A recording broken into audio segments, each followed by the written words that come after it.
you know me, you know I love to duck hunt. I'm not much of a goose hunter. I've only gone a few times. So this episode of Fin and Fire with Jeff Mishler was true education for me. I sit down with Dave Smith of Dave Smith Decoys, and man, do we cover some territory. So if you like to waterfowl hunt, I suggest you get your favorite drink, grab your favorite goose call, sit back and relax, and enjoy the next 2 hours. Yes, I said 2 hours. Dave Smith is one of the most effective hunters that I've ever met.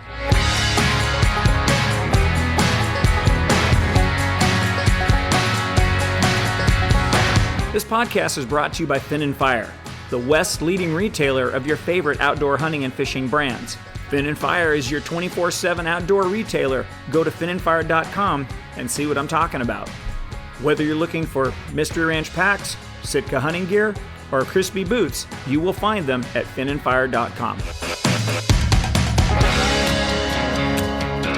Dave Smith, I'm so fortunate to sit down with you because I've heard a lot about you over the years, and because I'm a waterfowler, I'm aware of your decoys. I wasn't aware necessarily of the breadth of your artistic skills, and so I want to thank you for sitting down with me and starting this conversation. It's my pleasure. I'm just honored and excited. I can't believe that you asked me. I was thinking, wow, they must be really desperate or something.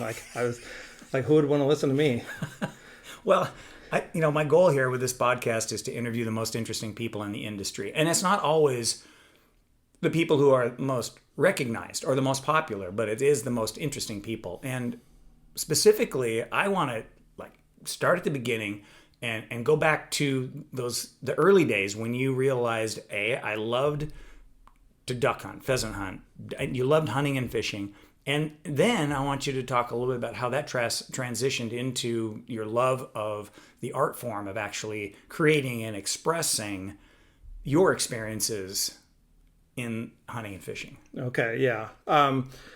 So, I could give you the long, boring version, but just basically, I just definitely had the hunting desire or gene or whatever. I could tell from a very early age. My older brother and I, we always talked about goose hunting. We always dreamed about goose hunting. And, my dad, he hunted, but it was before we were born.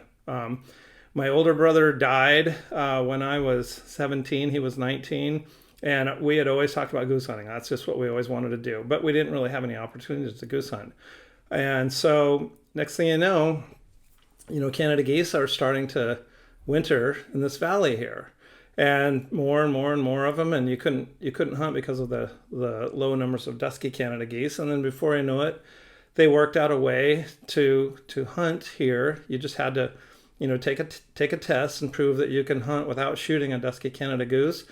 And, before we know it, we just had lots of geese that normally wintered in Northern California and Central California were all of a sudden wintering here. And it was just an awesome opportunity. And I just thought, my goodness, in this lifetime, I am going to be able to goose hunt. And then so instead of just, goose hunting, of course, I just dove into it. You're all in. Yeah, all in, absolutely, because it was just an amazing opportunity, and I kind of, kept my brother in mind. I was like, what would he want to do? We used to draw pictures of Canada geese and Canada goose hunting before we had ever done it. Wow. And so, let me ask you a question. Do you remember some of the earlier gray sporting journals that had amazing illustrations of goose hunters in a snowstorm and the geese? I was all into that. I had every volume. It's probably starting in 1972 when I was 10 years old. I think maybe Gray's started in 74, something like that. But it was sometime in the 70s I started getting the Gray Sporting Journal, and I would open up that book and that magazine. I think it was quarterly at the time, but there would be these amazing illustrations of duck hunters in these adverse conditions, and here comes the ducks are locked and coming in, or the geese are hovering over the decoys in a blinding snowstorm. And I did the exact same thing. I put myself in that exact same scenario, and it kind of led me down this path of loving to waterfowl hunt. Oh yeah, I loved all those paintings. That always with a dog, and always with a box of shells and a couple shells sitting around, and some wooden or cork decoys. Yeah. And it was just epic. And the thing is all those paintings, everything occurred at least in the Midwest, if not the East. Yeah. And it was just things that we didn't really experience that much out West, but then it kind of started happening. Yeah, I mean, you think about the idea. I think it was the Barnegat Bay sneak box or whatever it was. Yeah. And people putting layout boats up on the shoreline, and the snowstorm. I mean, those are the images that I remember. And and it's really hard for us to recreate that scenario here because we don't necessarily have those blizzard brutal conditions in the winter. I mean, unless you go east of the mountains. Yeah. And sometimes it does happen here. Yeah. Sometimes, but for the most part. Yeah, I did the exact same thing. I tried to recreate those visions and those experiences. But fortunately, you had a brother to share those ideas with, and I'm sorry for your loss. I mean, I imagine that was pretty traumatic. Yeah, it made me the weird person that I am today, the socially awkward, strange person with no friends. Well, I think at the end of this podcast, that might be different. You might have one. Yeah.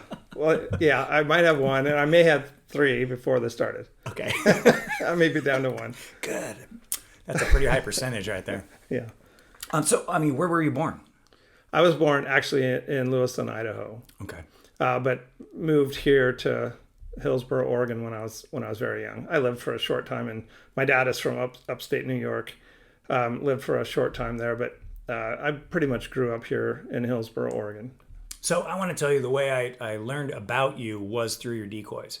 And interesting enough, on a pretty famous chat forum, people were talking about the quality of goose decoys. Like, what are the best ones out there? What are the ones that people have put the most attention into or to? And DSD was what came out as, like the brand, if you can afford them, if you can use them in your spread, they're the most lifelike, the most realistic, and they use the most realistic paints, and the textures are right. So, I mean, I don't want to jump ahead too far, but I'd like you very, in your words, discuss, what goes into the process of creating these amazing decoys that you're known for. Well, first of all, I appreciate that compliment. Whoever was saying that, I appreciate that very much. Like, I don't take that stuff lightly. Like, that's really what I strive for, and what we all strive for.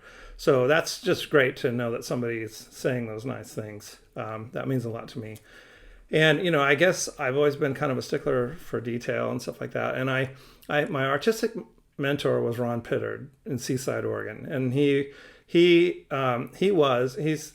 passed away. He was the best fish artist on planet Earth. Like, without a doubt. I'm not saying that because I spent 32 years, working with him and all that stuff. He was absolutely so far ahead of his time. It was unbelievable. And he just made a gigantic impression on me. So I just absolutely wanted to do everything as accurately and as perfectly as I possibly could. And, at the time that I was hunting, I was experimenting around like crazy with every decoy that I could get my hands on. And, so we had the geese here in the valley, and I didn't have any decoys that were doing really what I wanted them to do. And I was reading like Dennis Hunt books, and they were saying things like geese hate decoys, but at the same time, you need decoys just to lure them to within gun range. And I was just thinking bullshit like that.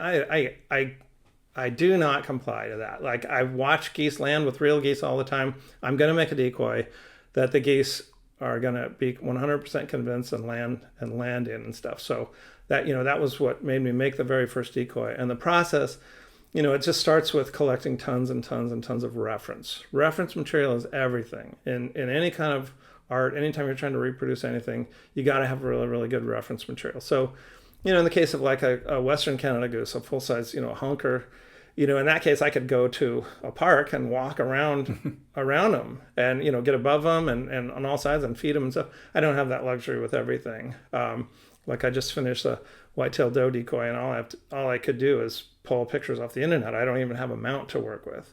But once you have the really good reference, then I just start the sculpture, and I do everything in clay. I've been an industrial sculptor my entire life. I've done taxidermy mannequins.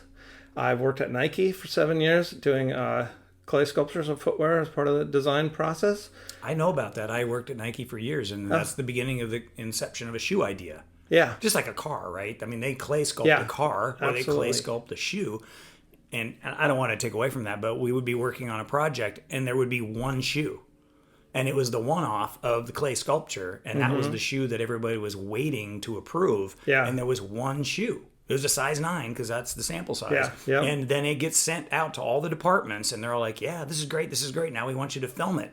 But there's one shoe. Yeah. So now you have to create this whole, production. Anyways, I'm sorry I took away from your. Yeah, no, not at all. I enjoyed my time at Nike. I did several Air Jordans. I worked with Tinker Hatfield, and I really enjoyed all the people there and everything like that. But it wasn't related to hunting. So, and that's so it wasn't really my passion. But anyways, so the next thing you do is to make a clay sculpture of a goose.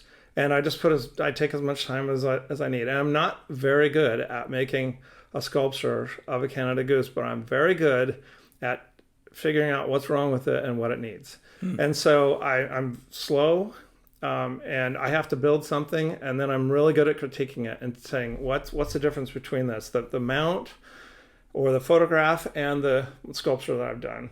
And a lot of times I have to do pretty much the whole sculpture before I can pick it apart and start changing it, which is why everything takes me so long. And once I get the sculpture right, then we make a mold and cast parts, and then I work out a paint scheme. So I'm wondering, what is it that you found that is the thing that makes it like move to the next level of realism? We were talking earlier, I was looking at this trout print that you had. And you said it was the first piece of flat art that you did, and it's beautiful. But you were saying, that the light is the issue, and I was looking at it thinking, like, there's so many little subtleties in the animation of a living creature as opposed to a creature that's not living. So if you were to use, say, a dead fish as an example, trying to make that fish look alive.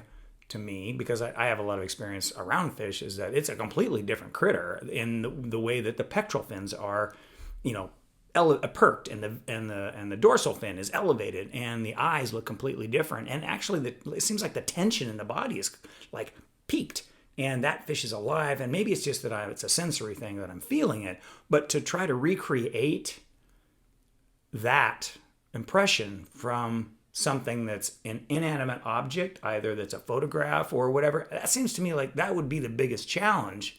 And then how do you solve that problem? Yeah, so what's interesting about that is that fish and decoys are completely different. And the reason why is because I don't like to do decoys in action poses. Like I would never do a calling mallard, because I want the decoy to be believable as an animal that is not moving.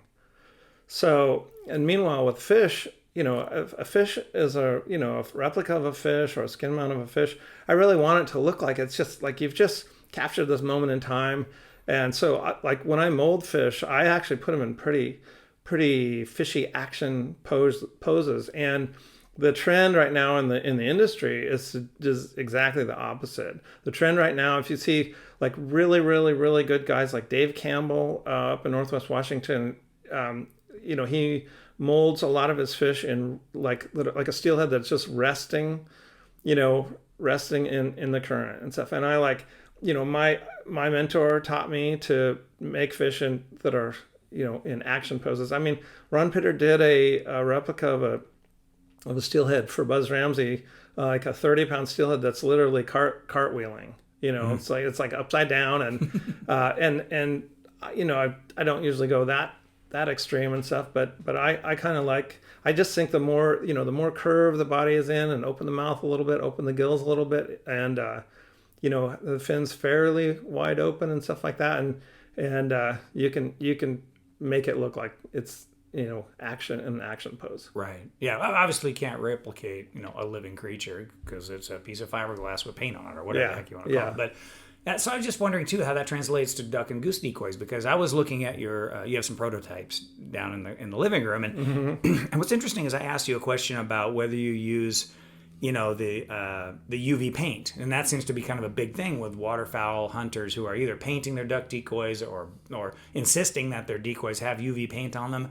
And so for me, when I'm thinking about realism, I'm thinking about realism in like what does the animal see when it's looking at that decoy? When it's looking at the fake duck, what elements need to be in the fake duck to make it look like more like a real duck. Now, motion aside, which is probably the most important thing that you could add to any object. You could throw a freaking, my dog will swim across the duck lake, and all of a sudden the ducks want to land on its head because there's just some motion. I mean, it doesn't have to be like a perfect decoy as long as there's some motion. But if you're going to put that energy into the inanimate object, the decoy, what are your priorities in making it be effective in attracting the thing you're trying to kill? Okay. Well, so that's a great question. And some of it's very unknown.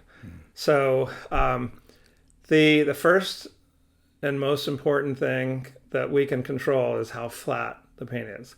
And so having little or no reflection is far better than having the wrong reflection. And so in duck decoys, that equates to fully flocked. Fully flocked duck decoys will always decoy better than any painted duck decoy. And there's no decoy on the market, no duck decoy on the market right now that has ultra flat paint. So then the other thing is when it comes to UV, so first you got to remember that ducks and geese are different because geese are monochromatic, that both a male and female look identical. And then with ducks, the males have breeding colors to try to attract a mate, and then the females are camouflage, and they look for. So there's quite a bit of difference there. But another thing that we all have to remember is that birds can see in the ultraviolet spectrum, so humans can't, and so there can be colors or patterns that we don't actually see, and that's a really difficult thing. Now, when we're trying to match that, that's extremely difficult. So, and an example of that is, like in South America, there's two songbirds that look absolutely identical to humans. They're both subspecies of the same species, and there's almost no interbreeding between those two subspecies, even though their habitats overlap. And so, ornithologists and biologists have been trying to figure out why is there no interbreeding. Well, then you take those birds and put them under a spectrometer, and all of a sudden you find out, my goodness, they look completely different. Or there's a stripe on one, or the speculum on one is completely different than the other, and we can't see that with our vision. So now it gets to be a little bit of a guessing game. Like and we have a spectrometer too. It was a $6,000 investment, and it was really hard to, bite the bullet and buy that. And it measures the reflection in all spectrums on any object, or a freshly killed bird, or a decoy, or whatever. And it's kind of an eye opener, but it doesn't completely spell out everything exactly what to do. But I guess the bottom line is, what we learn is that if you paint a decoy with UV paint, that means all your paint is reflecting ultraviolet, and it actually changes the color of the decoy, and it's not very accurate. And it will still work, because, like, say you paint a snow goose white with UV paint. I mean, it's still white, and it's still, none of our decoys look perfect to a bird, and that one is not it's not like the whole decoy looks purple or whatever like that to a snow goose. But also, a decoy with zero UV reflection is also not that great, and so that just makes it really, really difficult. But the very best thing you can do, from testing with a spectrometer and from hunting in the field, is to paint your decoys absolutely as flat as you possibly can, because, like I say, no reflection is better than the wrong reflection.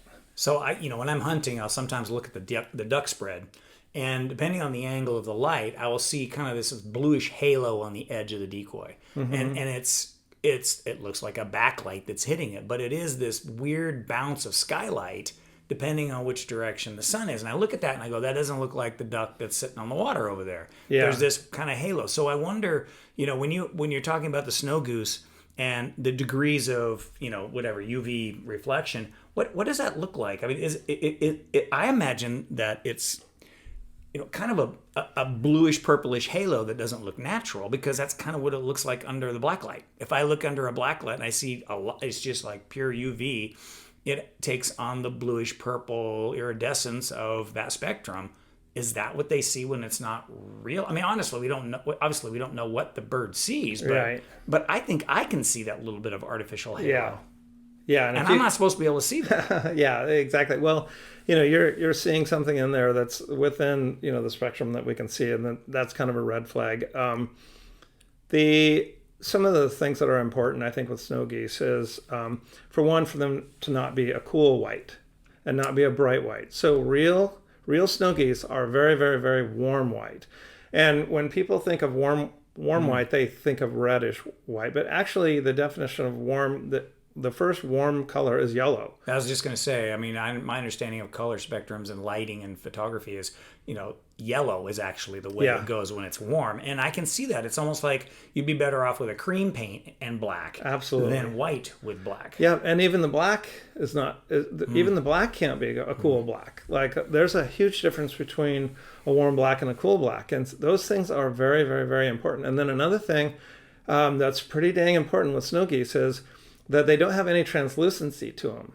So, and there's a lot of decoys that that are slightly translucent, which allow light to pass through them, and then they kind of glow, and they just don't work very good. So, the very best snow goose decoy would be one that's painted with a really high hiding paint, or with a really thick plastic, or plastic that's opaque and not translucent or transparent, and then is very off-white on the very warm side with a very warm blacks. That's interesting. And then when you're out there looking at it in the field, obviously it looks white because there's no point of reference out there. I mean, to your eye, it's going to look white, but to the geese, it's more kind of in line with what they're anticipating. Because if you have these stark white decoys, and it's like, oh my God, just because I can see them doesn't mean they're real. Yeah. Well, and it's interesting because if I mean, like, I guided for geese for years and years and years. I've seen so many goose spreads, and if you're driving along and you can glance out in a field and tell if they're decoys or not, if they're not painted well, and especially like Canada goose decoys are always on the cool gray side, and that's just that's like the kiss of death. It's like you can instantly tell they're decoys. Mm-hmm. And then snow goose decoys are bright white, and usually a cool white, because the way to get a really the brightest of whites is have it be on the cool side. Yeah. So there's two problems right off the bat. So I'm so curious about this because I don't know how many mallard decoys I have, but I have, well, I don't know, probably 150 decoys that I rotate through my jet boat throughout the season, just to kind of, late in the season when they're more colorful, I put out the bright colorful ones, and early in the season when they're kind of mottled and you can't tell them apart, I've taken some old G&H decoys and just muted them and made them look like completely, like you can't hardly tell the difference between the drakes and the hens. Yeah. And the only thing you can tell is the green bill on the drake. I love it. So what I was going to ask you is specifically, I'm kind of a dork about this, but I don't really talk about it very much.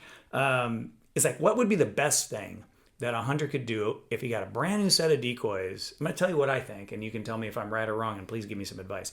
If I had just bought a really nice set of like hard shell plastic decoys that were painted realistically with, the correct colored paints, but we don't know if they're the right spectrum, what would be the best thing that you could do to that dozen decoys to make them feel more realistic? And this is what I would do.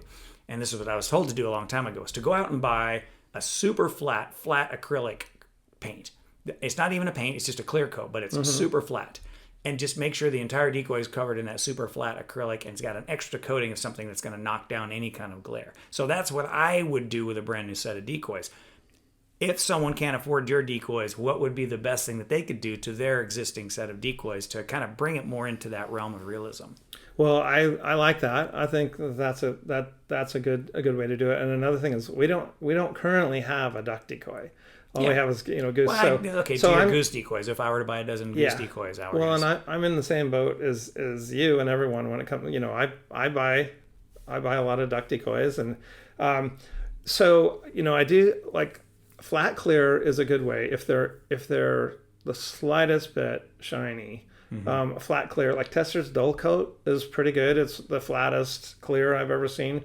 With our spectrometer, one of the problems with spraying the whole decoy with flat clear is now you have almost the exact same reflection throughout the entire body, whereas a real duck doesn't have that. So You can usually do better if you can paint the colors on, separately and use a really, really flat color. But what I think is the very best thing, and what I do anymore with all my duck hunting, is I just fully flock the whole thing, and then I paint. If I flock it in areas where the paint isn't exactly right, or where the flock color isn't exactly right, which it's pretty hard to flock a decoy with all the right colors. So then I just go through with this ultra flat paint and I airbrush, highlights and lowlights and whatever I have to do to make it look good and match. And there's already some decent fully flocked decoys available, but they all need touch up, every last one of them. So usually the heads on mallard drakes are way too lime green and stuff, and I make them super, super dark with a lime green like window, some highlights, any of the high spots and stuff like that. And I'll maybe put some iridescent blue, and especially towards the back of the head. But fully flocked, I've done a lot better with fully flocked duck decoys than I ever have. You got to remember that all the duck decoys are made in China. They're made by the toy making industry. They're made with colors that are designed to keep and hold the attention of toddlers. Yeah. And they're designed with as many UV brighteners as possible, and so they pop. Yeah. And so it's you could have a duck decoy that looks absolutely beautiful.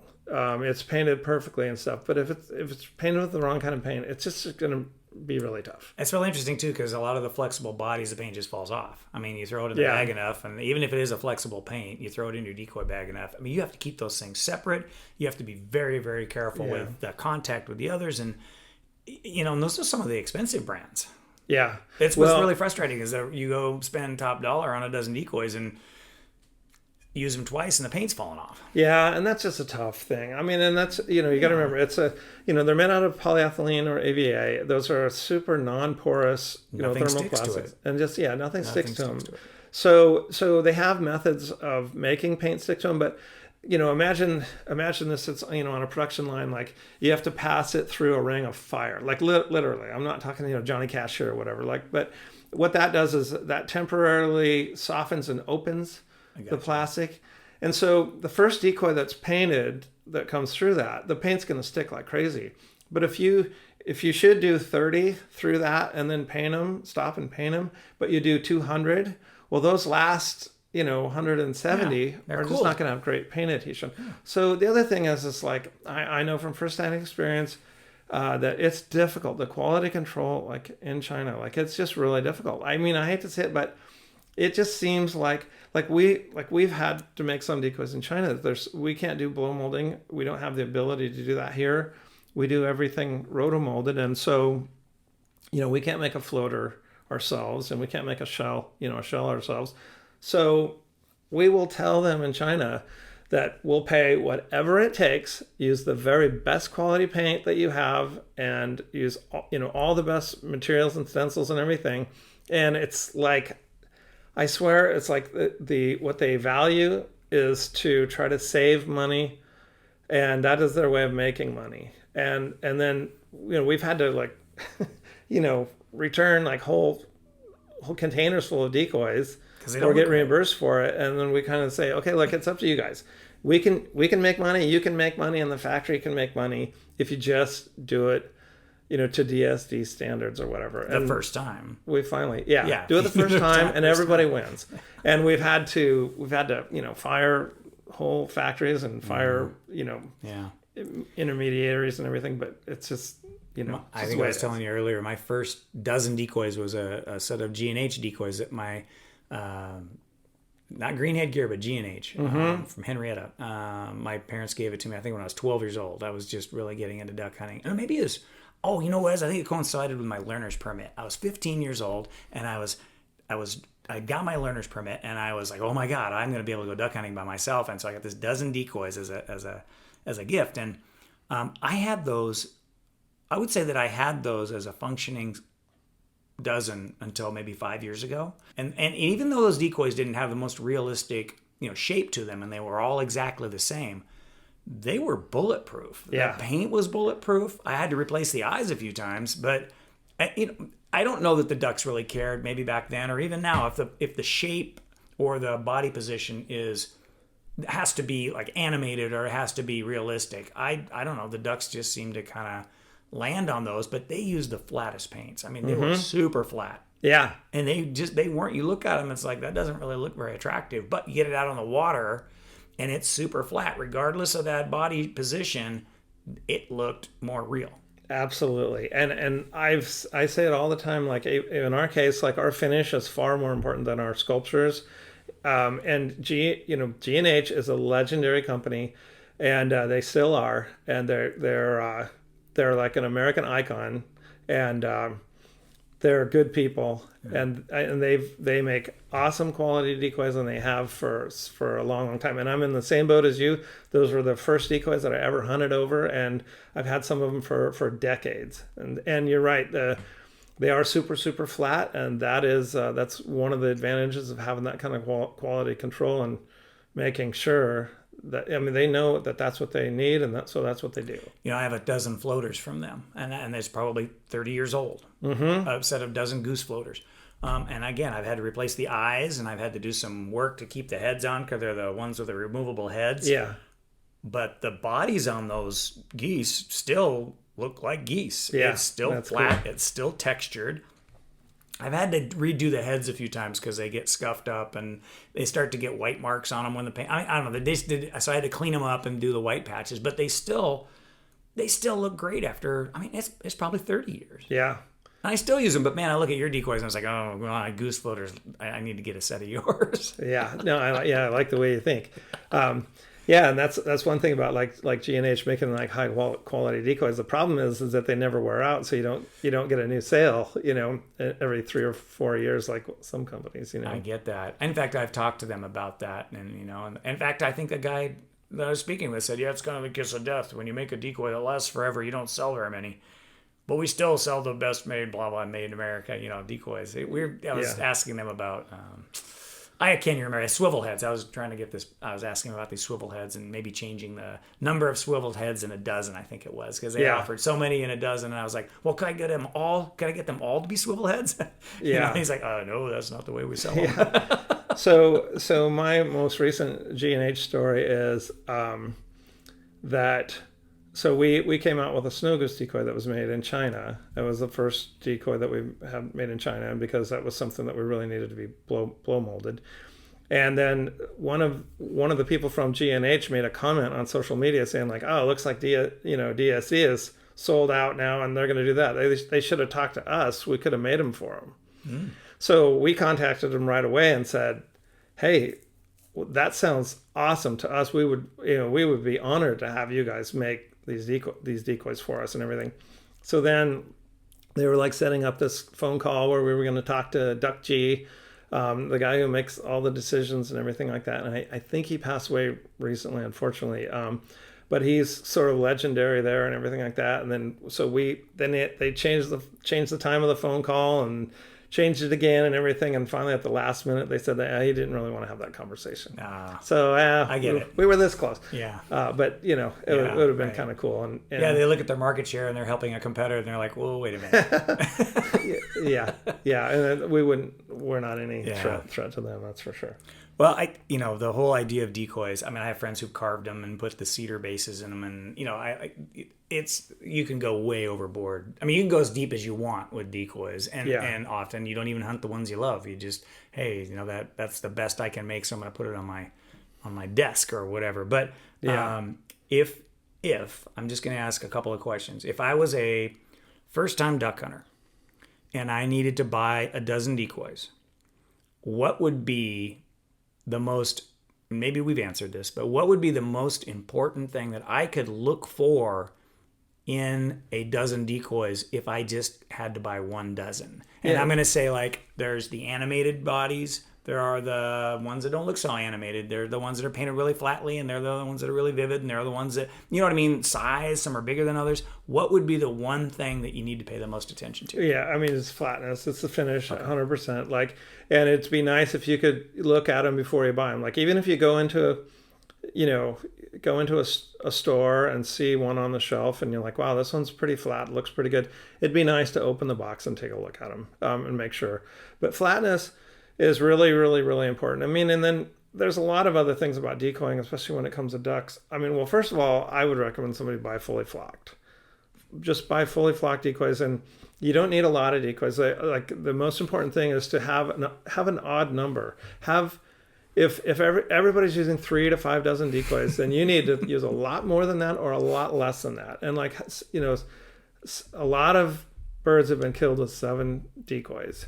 And so you don't need to make a huge investment, but just buy a dozen fully flocked decoys, and I wouldn't even hunt with that dozen, because sometimes a dozen looks like a decoy spread. Well, then let's go into that. Let's talk about, because there are things that happen throughout the season, and it's very obvious that the ducks are changing their behavior from week to week, from day to day, and it just depends on, whether they're local ducks, migratory ducks, how many times they've been shot at. And one of the things, to your point, that I have found is the most effective is, and this is just my observation, is that I will oftentimes only hunt with 3 or 4 decoys, and I'll put them in a position that seems like a natural position.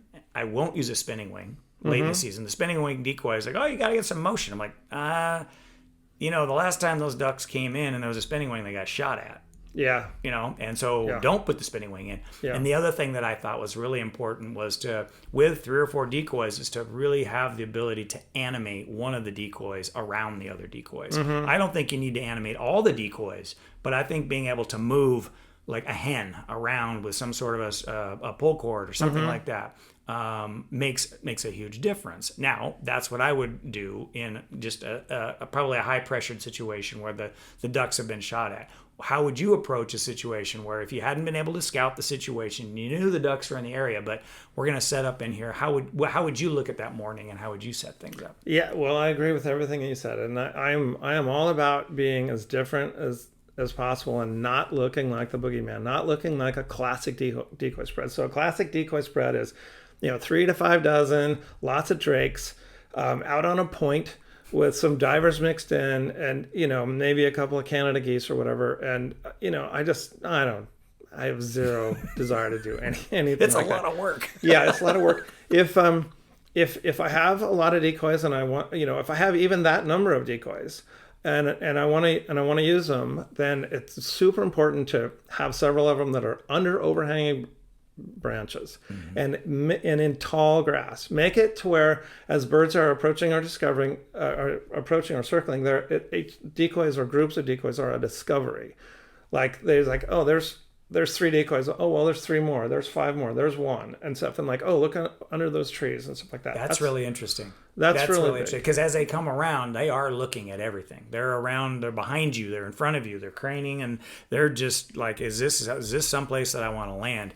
And to your point about tucking them up out of the light and getting them in a position where it looks like they're like, hey, everything's here, everything's good here, kind of, sort of. I'm safe right here. If you have them out in the middle of the that's really unnatural, because nowhere in the area do you see, unless it's a big roosting area, and that's the other thing that I want to talk about. Well, and that's another way to approach it too, and that is to just buy absolutely as many decoys as you possibly can, and just put out so many decoys that it looks like a completely closed area.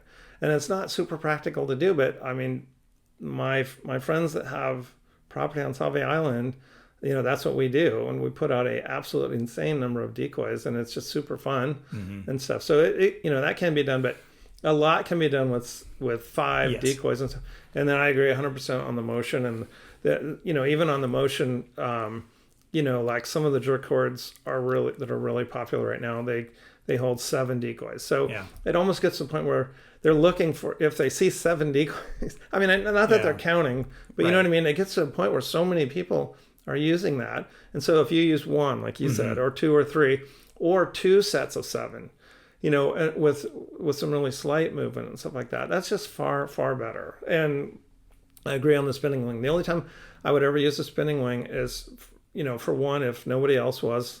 And then the other one is as long as the spinning wing is moving, like in other words, the body itself is bobbing up and down, but a stationary spinning wing is the kiss of death.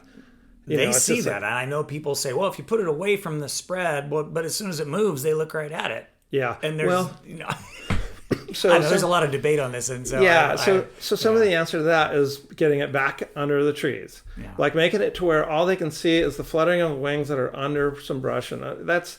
And but then it's like you want to make sure it doesn't look like like a mink just caught a duck, and it's like like help, death screams. Yeah. So yeah, it's fascinating because I've loved the duck hunt since I was a little kid, and people who know me know that the stories that my grandmother told about my grandfather, who passed away when I was 10, were the things that really got me captivated. Whether it was his fly fishing on the coast, or the stories of him being a duck caller and a wicked shot with his Model 12. Mm-hmm. My mom tells stories about picking ducks and feathers and pillows and comforters and everything that was made from the ducks that he killed, which apparently was quite a few. It just captivated me. Yeah. And the duck calling is like the last part of the conversation about deception. And there's a lot of, my God, there's so much input and feeling about duck calling, because that's the one like exposition of the duck hunter is that hunter's ability to call, mm-hmm. the ability to connect or talk to it. And I have just realized over the years that even though I sound like a duck and I can get their attention, the last thing I should be doing is using my duck call, mm-hmm. because everyone else in every little pothole, it's filled with good duck callers, and that sequence, whack, whack, whack, and then you get them click, and then that's the sequence they heard the last time they got shot at. Yeah, yeah. How do you feel about that? Well, I mean, I've heard you duck call, and you sound really, really, really good. So I think one of the most important things is does this sound really, really realistic? And so if you do that, then you can't do too much wrong. But what I see a lot of today is I see people doing like, contest, routines basically to ducks, and that's not good. And then another thing I see a lot of it is people doing feed chatter that just sounds like a machine or something. The duck doesn't sound like that. The duck doesn't sound like that. Yeah, they have a really whiny, guttural voice, mm-hmm. and it's a voice, and so I am kind of so in all my hunting and fishing and everything like that, like. Because I've goose hunted for so long, goose hunting is all about not educating animals. So if a flock of 30 geese come in, you just have to just enjoy the show and watch them, and then let they can be your live decoys, and you could shoot if you see like on the next flock you see a neck color or something that really means a lot to you or something. But for the most part, you just wait for a flock of 5 to come in, because the flock of 5, if you could, if you got people with you or whatever, you could shoot all 5. You haven't educated anything, and it's why probably I'm a terrible elk hunter, because and I'm far better blacktail hunter than I am an elk hunter, because I refuse to go into the deep, dark, creepy haunts and bedrooms of all these animals. Like my goose hunting has taught me to stay the hell out of those creepy places and stay on the edge and put in your time, and eventually they'll make their way out to you, and you haven't educated anything. So I can't agree with you more that this, and we're probably all part of it, but social media, the ability to instantaneously send out information about how great your hunt was, and there's a fervor or a competition that gets kind of spun out of control, that the incentive isn't so much to have a great shoot, but the incentive is to make sure that you have a great hunt and you have something to talk about, which often leads people to do exactly what you're saying, which is to go into their bedrooms. Now, as an elk hunter, you don't hunt on the X. I mean, if there's 10,000 birds roosting, you don't go in there the next morning and set up right there. Yeah. You've got 5 minutes of a hunt and they're gone. Yeah. If you can hunt on the edges, find some little creepy spots on the side and get the ones that spin off, that's great. But someone's ego is saying, oh man, let's go in there tomorrow morning. We're going to kill them. We're going to set up right on top of them. And, sure, at daylight, maybe the first 2 flocks come in. But if the next flocks come in and they see that there aren't any birds around like there was the day before, they're like, something's wrong. I'm not coming back. Yeah. And elk are the same way.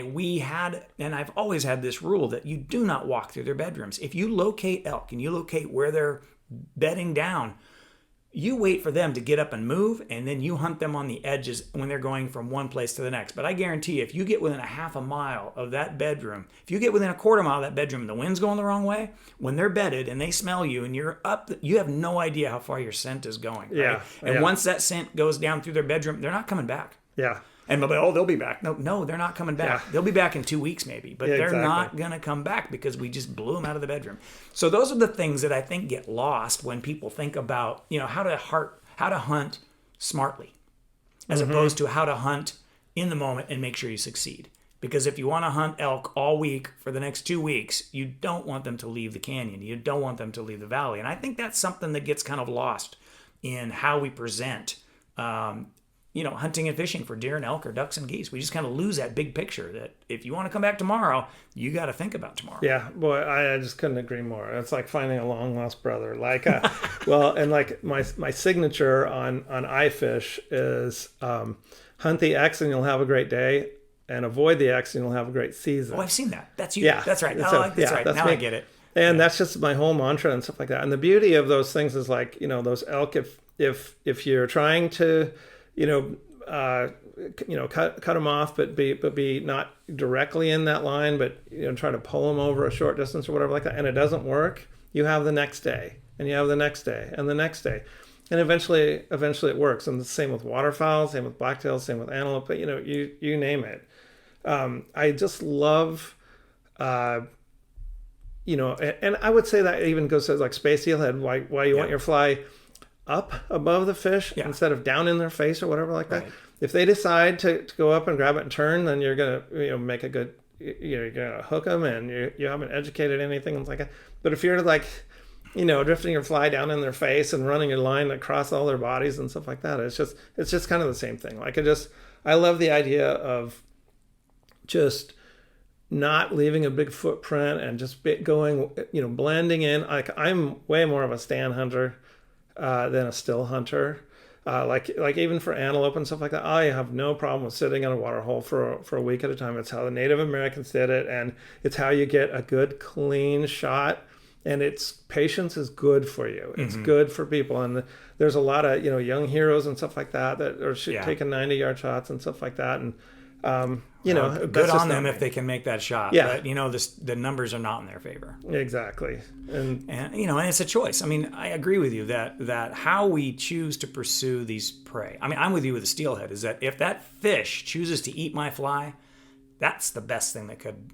I mean, it chose to eat my fly. I tied the fly that elicited a response that I was seeking.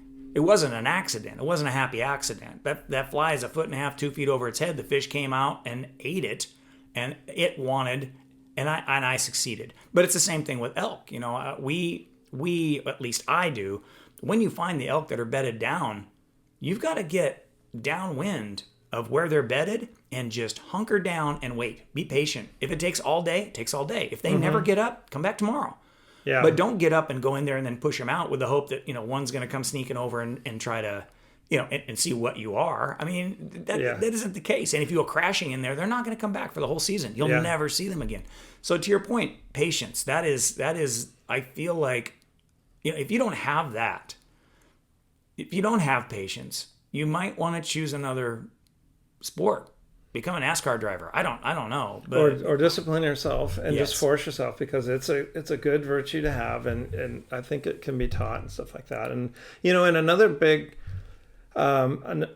area of duck hunting where that is super, super important, and I'm kind of a big stickler for.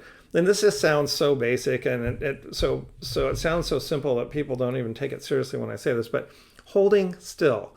And that's hard for people to do. Movement. But, oh my God. Yeah, it is just absolutely critical. And what I see a lot of people today is like their excuse is always that I have to watch the flock to know when to call and stuff like that. And you are far better off to hold absolutely still, and you don't have to follow the flock with your calling and stuff like that, because if you keep your calling really subtle and really sparse and let your decoys work for you and stuff like that, you don't have to move your head. But for some people, it's shocking when they see what happens if they just don't move. And that's why they land when you're eating your sandwich. Yeah. I mean, you're in the duck blind, you're just sitting there eating your sandwich, and all of a sudden they land as the first flock of ducks you've seen all day. It's because there was no movement to spook And them. you weren't calling. And you weren't calling. That was my point. It's like if you're a good duck caller, yes, I can see where it adds to the realism.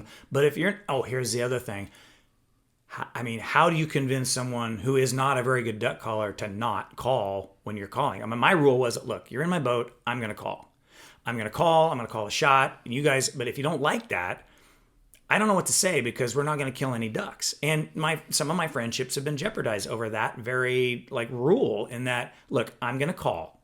If it doesn't work out, you guys can blow your brains out and call all you want. But I'm telling you, you calling and me calling, we're not going to get any ducks to the decoy because I know you don't sound like a duck. Yeah. And the excuse that, ducks don't know. I said, they know. They totally know. If you don't sound like a duck, I've heard some hens sound pretty squeaky, like they've been shot in the face and they're just, making that noise.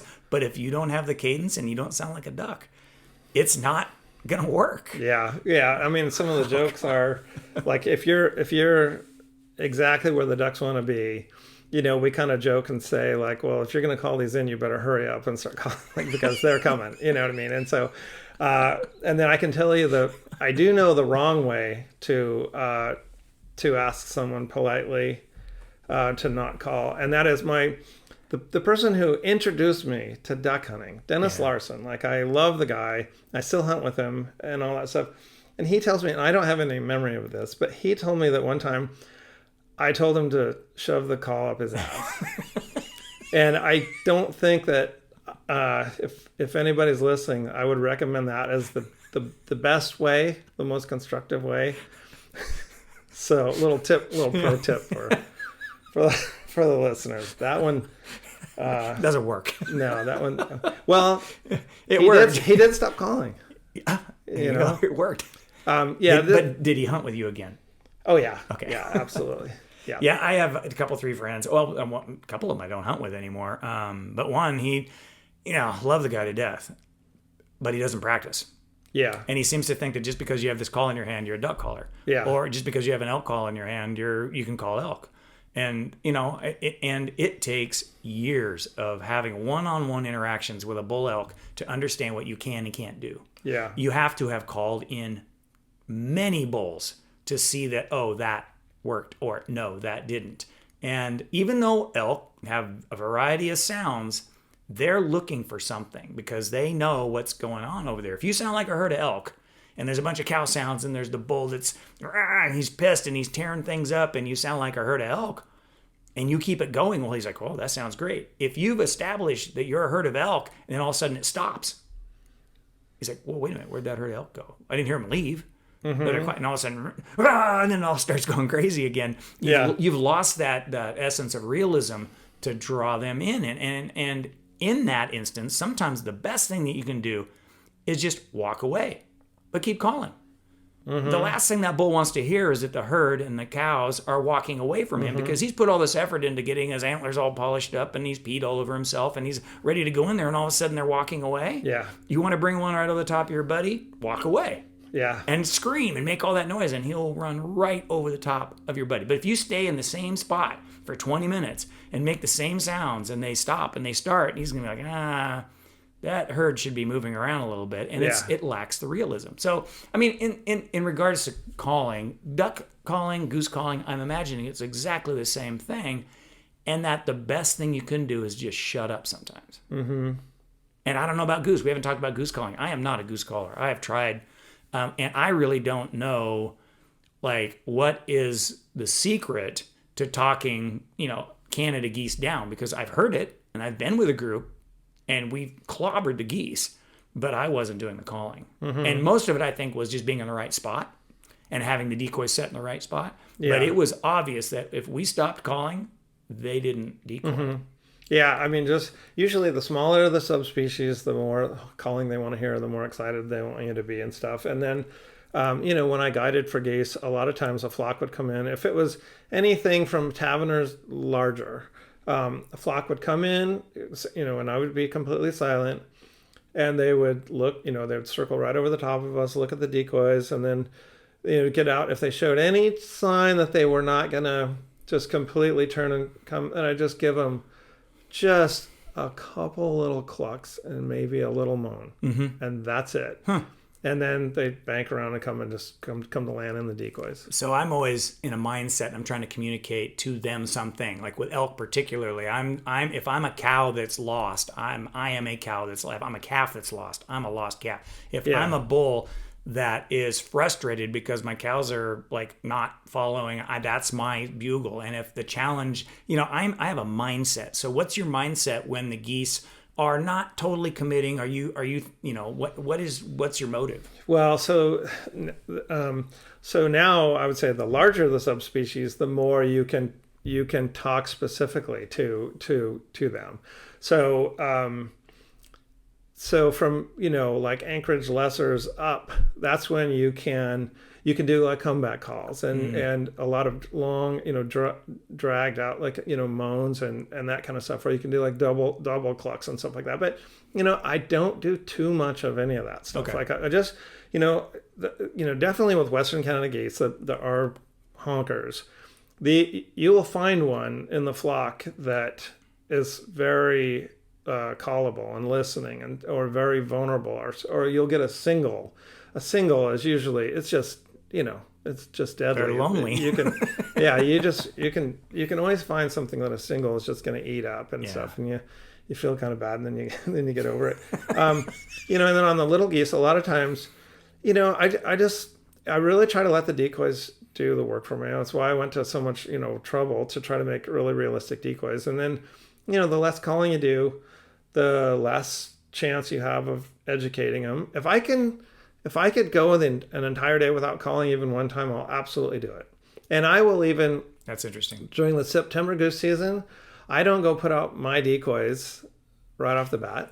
I'll go out and put out silhouettes. Yeah. And I'll put out a dozen silhouettes or whatever. And I'll use those absolutely as long as I can until I have no choice but to... Yeah, they stop working. Because your goal is to not educate. And if you put out the best decoys early, you've educated them right off the bat. Yeah. This is as good as it gets. You need something else. You've got nowhere else to go with your decoys. Yeah. That's interesting. Yeah, That runs counter to what everybody is thinking. It's like, oh my God, we got to put out the most realistic spread, and let's see where they were roosting the day before, and let's go right back to that spot, and let's just make it look like. And so what you're saying is that, well, that group is just from day one, they're educated. Once the gun goes bang, they already know. Yeah, so on opening day, it's actually really difficult. Usually to decoy birds really, really, really close. I mean, they haven't been shot at yet, and they kind of want to organize their own group and their own families and stuff like that. So, like opening day of September season, if you're hunting on an X, sometimes you'll have birds come in. They'll be completely convinced that those are real geese and stuff, but they don't have any desire to land with them. Oh. And then a short time later, they get shot, and they saw some of their buddies die, and their kids, their godling die, and their mom or whatever. And then all of a sudden they're like, you know what, we just to be safe, we want to land with other birds, and all of a sudden the decoying gets a little bit better. Yeah. But also, some of the very best hunts, like what you were saying earlier, if you know where the roost is, obviously you don't want to hunt within any distance of the roost because they'll hear the shots and stuff like that. So if you know where the roost is and where the birds are landing, and then you set up halfway between, and you put out decoys, there's a really good chance that a certain percentage of those geese will peel off and kind of go check it out. They're like, well, it looks like the geese have found a new spot. Let's go check it out. That's right. The beauty of that is you can get 3 days out of that. Yeah. And you actually get to call, because now absolutely. The discovery process is happening. They're discovering that this is a new spot, and you get to use all your skills to replicate that. Yeah, this is a new spot. Come down and check it out. And a flag, flag, and always a flag on a long pole. That's really effective. Not a handheld flag. That's always effective. Just that little bit of flutter, that thing, that movement to get them like, over there. Yeah. Yeah. I mean, some of the greatest duck hunts that I've had have been in kind of your unusual circumstances, and I think that's kind of plays into that discovery thing. For example, a few years ago, I was in Montana with a buddy, and we'd found this flooded wheat field, and it was the really heavily very wet spring and a very wet summer, and the wheat matured, and they couldn't harvest it. So there was probably a 10-acre patch of wheat that they couldn't harvest because it was wet, and the ducks were coming. Good. It was great. And, so every day we're driving out to hunt pheasants, and it's like, oh my God, there's another bunch of ducks in there. And oh my God, there's another bunch of ducks in there. And so one afternoon we decided, let's go check that out. So we walked out there. Oh yeah. So we brought the quad out. We put down a half a dozen to a dozen decoys up in the out on the edges, and we had 2 hours of just mallards bombarding us from. They had come out to feed about 2 hours early, and it was phenomenal. But the next day, they weren't there. So unbeknownst to us, that was their X. Yeah. And as we were scouting, we only saw a few birds. We only saw like 24 birds. But what we didn't know is that hundreds of thousands of birds were flying in there at night. Oh, yeah. Oh, okay. So then the next afternoon, there were no birds coming back. Yeah. Well, and and I think like people need to give themselves a little bit of a break in those situations or whatever. Like you get a little honey hole like that, and so a lot of times it's good for one hunt, especially little super coop duck hunts like that. Like it's okay to go hunt that spot and use whatever decoys you want or you have or whatever, and just go have a really good shoot and stuff, and the ducks will be fine, and you don't have to make everything last like crazy. I think a lot of my guiding in Eastern Washington, I think, and guiding here in the Valley kind of made me really get to the point where I want to try to make things last, but you don't have to do that. And it's supposed to be fun. Yeah. And keep it fun and all that stuff. And, yeah. And even if... Keep it light. Yeah, even on goose hunts. Like if I used to get... When I was killing a ton of neck-collared geese and stuff, and I'd have people all the time always tell me like, I just would give anything to kill one neck-collared goose and stuff. Well, then I'd get texts from them, and they'd be like, it would always say, done by 8:15, done by 9:15, done by 8:20. And I remember, so many times I thought to myself, do you, if you could just hear yourself, like you're bragging about how quick you're done, but meanwhile, I'll go out and set up and I'll watch geese all day long and not see a neck collar and not fire a shot the entire day.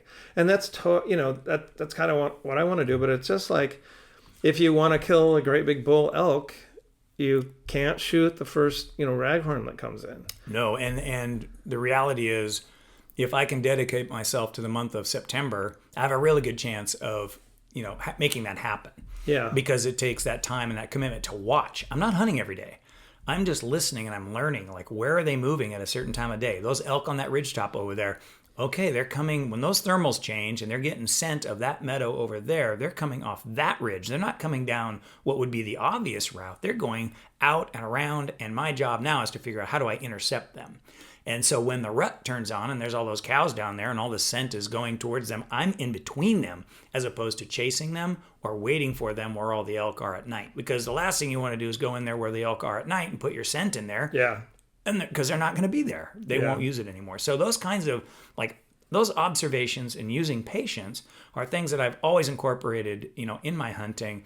And it has been kind of a challenge for me to, I won't say their name, but to hear them shoot from the time of shooting time until about 9:30 or 10, it's just bang, bang, bang, bang, bang, bang, bang, bang, and they have shot a ton of ducks. Yeah. Meanwhile, I'm sitting here waiting for them to get done so the ducks will decide to come my way. Yeah. Which is kind of what happens sometimes when people are, doing it right and they're just getting it done. They are in the spot, and it's kind of hard to not want to feel like, I want to do that too. So, there's that motivation to be, I want to kill some animals, but at the same time, the best thing that I can do is just chill out, lay back, watch, and learn what's happening. And then I get to make an ethical choice about how I want to hunt. And I'm not doing it just to limit out, but I'm doing it in a way that I choose to, which is really why I do it anyways, because I want to do it my way. Mm-hmm. I don't want to do it the way that someone else has said, this is how you should do it. Yeah. Yeah, and the hardest thing sometimes is like, okay, I set up today to where I thought was the right setup, and it wasn't. And just don't force it. You just go home, you tuck your tail, between your legs, and then you come back the next morning in the dark and try again. And then that way, you're doing things right. You're not educating things. You're learning and stuff. And I'll tell you what, my neck collar hunting, I guess, that was an awesome education because there were so many times that I didn't shoot. And I learned way more about geese by not shooting than anybody could by just shooting the first birds that come into range. Well, that's interesting. As a kid, I would go out in March when the ducks were coming back up the flyway and go to the spots where I hunted as a kid, and I would just sit there at dark. I was a total dork. I should have been studying or doing homework, and I should have been at baseball practice or whatever. But I'm sitting there watching these mallards come in and hearing the ones in the water call to the ones in the air, and listening to that back and forth. And to your point about, the feeding chuckle, the flying hens are the ones that when they're flying. Yeah. It's the ducks on the ground that don't go they're going they're going and it's the ones in the air going So, I learned early on that it's that it's that what is presented as like the right way to chuckle or the right way to call is not what really the ducks are doing on the ground. You have to listen to them, and I learned so much just because I was a total dork.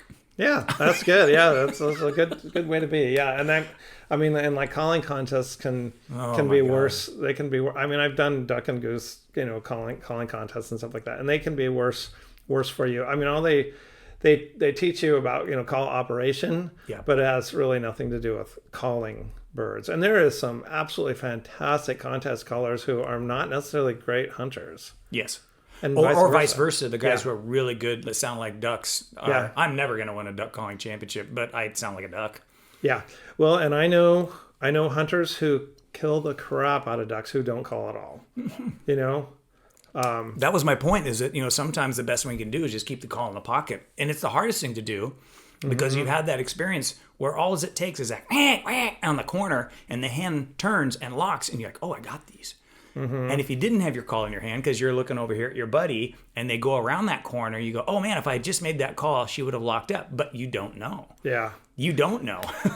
Another little caveat to that too is that ducks on the east side are a lot different than ducks on the west side. So ducks on the east side, you actually can, let out a string and, do a comeback call and call pretty loud and make it sound like something's going on, something's different and stuff, just because the country's so big. And the ducks on the west side, sometimes it's next to impossible to call them at all. Sometimes it's next to impossible to decoy them at all. They're just so fickle. But that is definitely where you want to be a lot more subtle.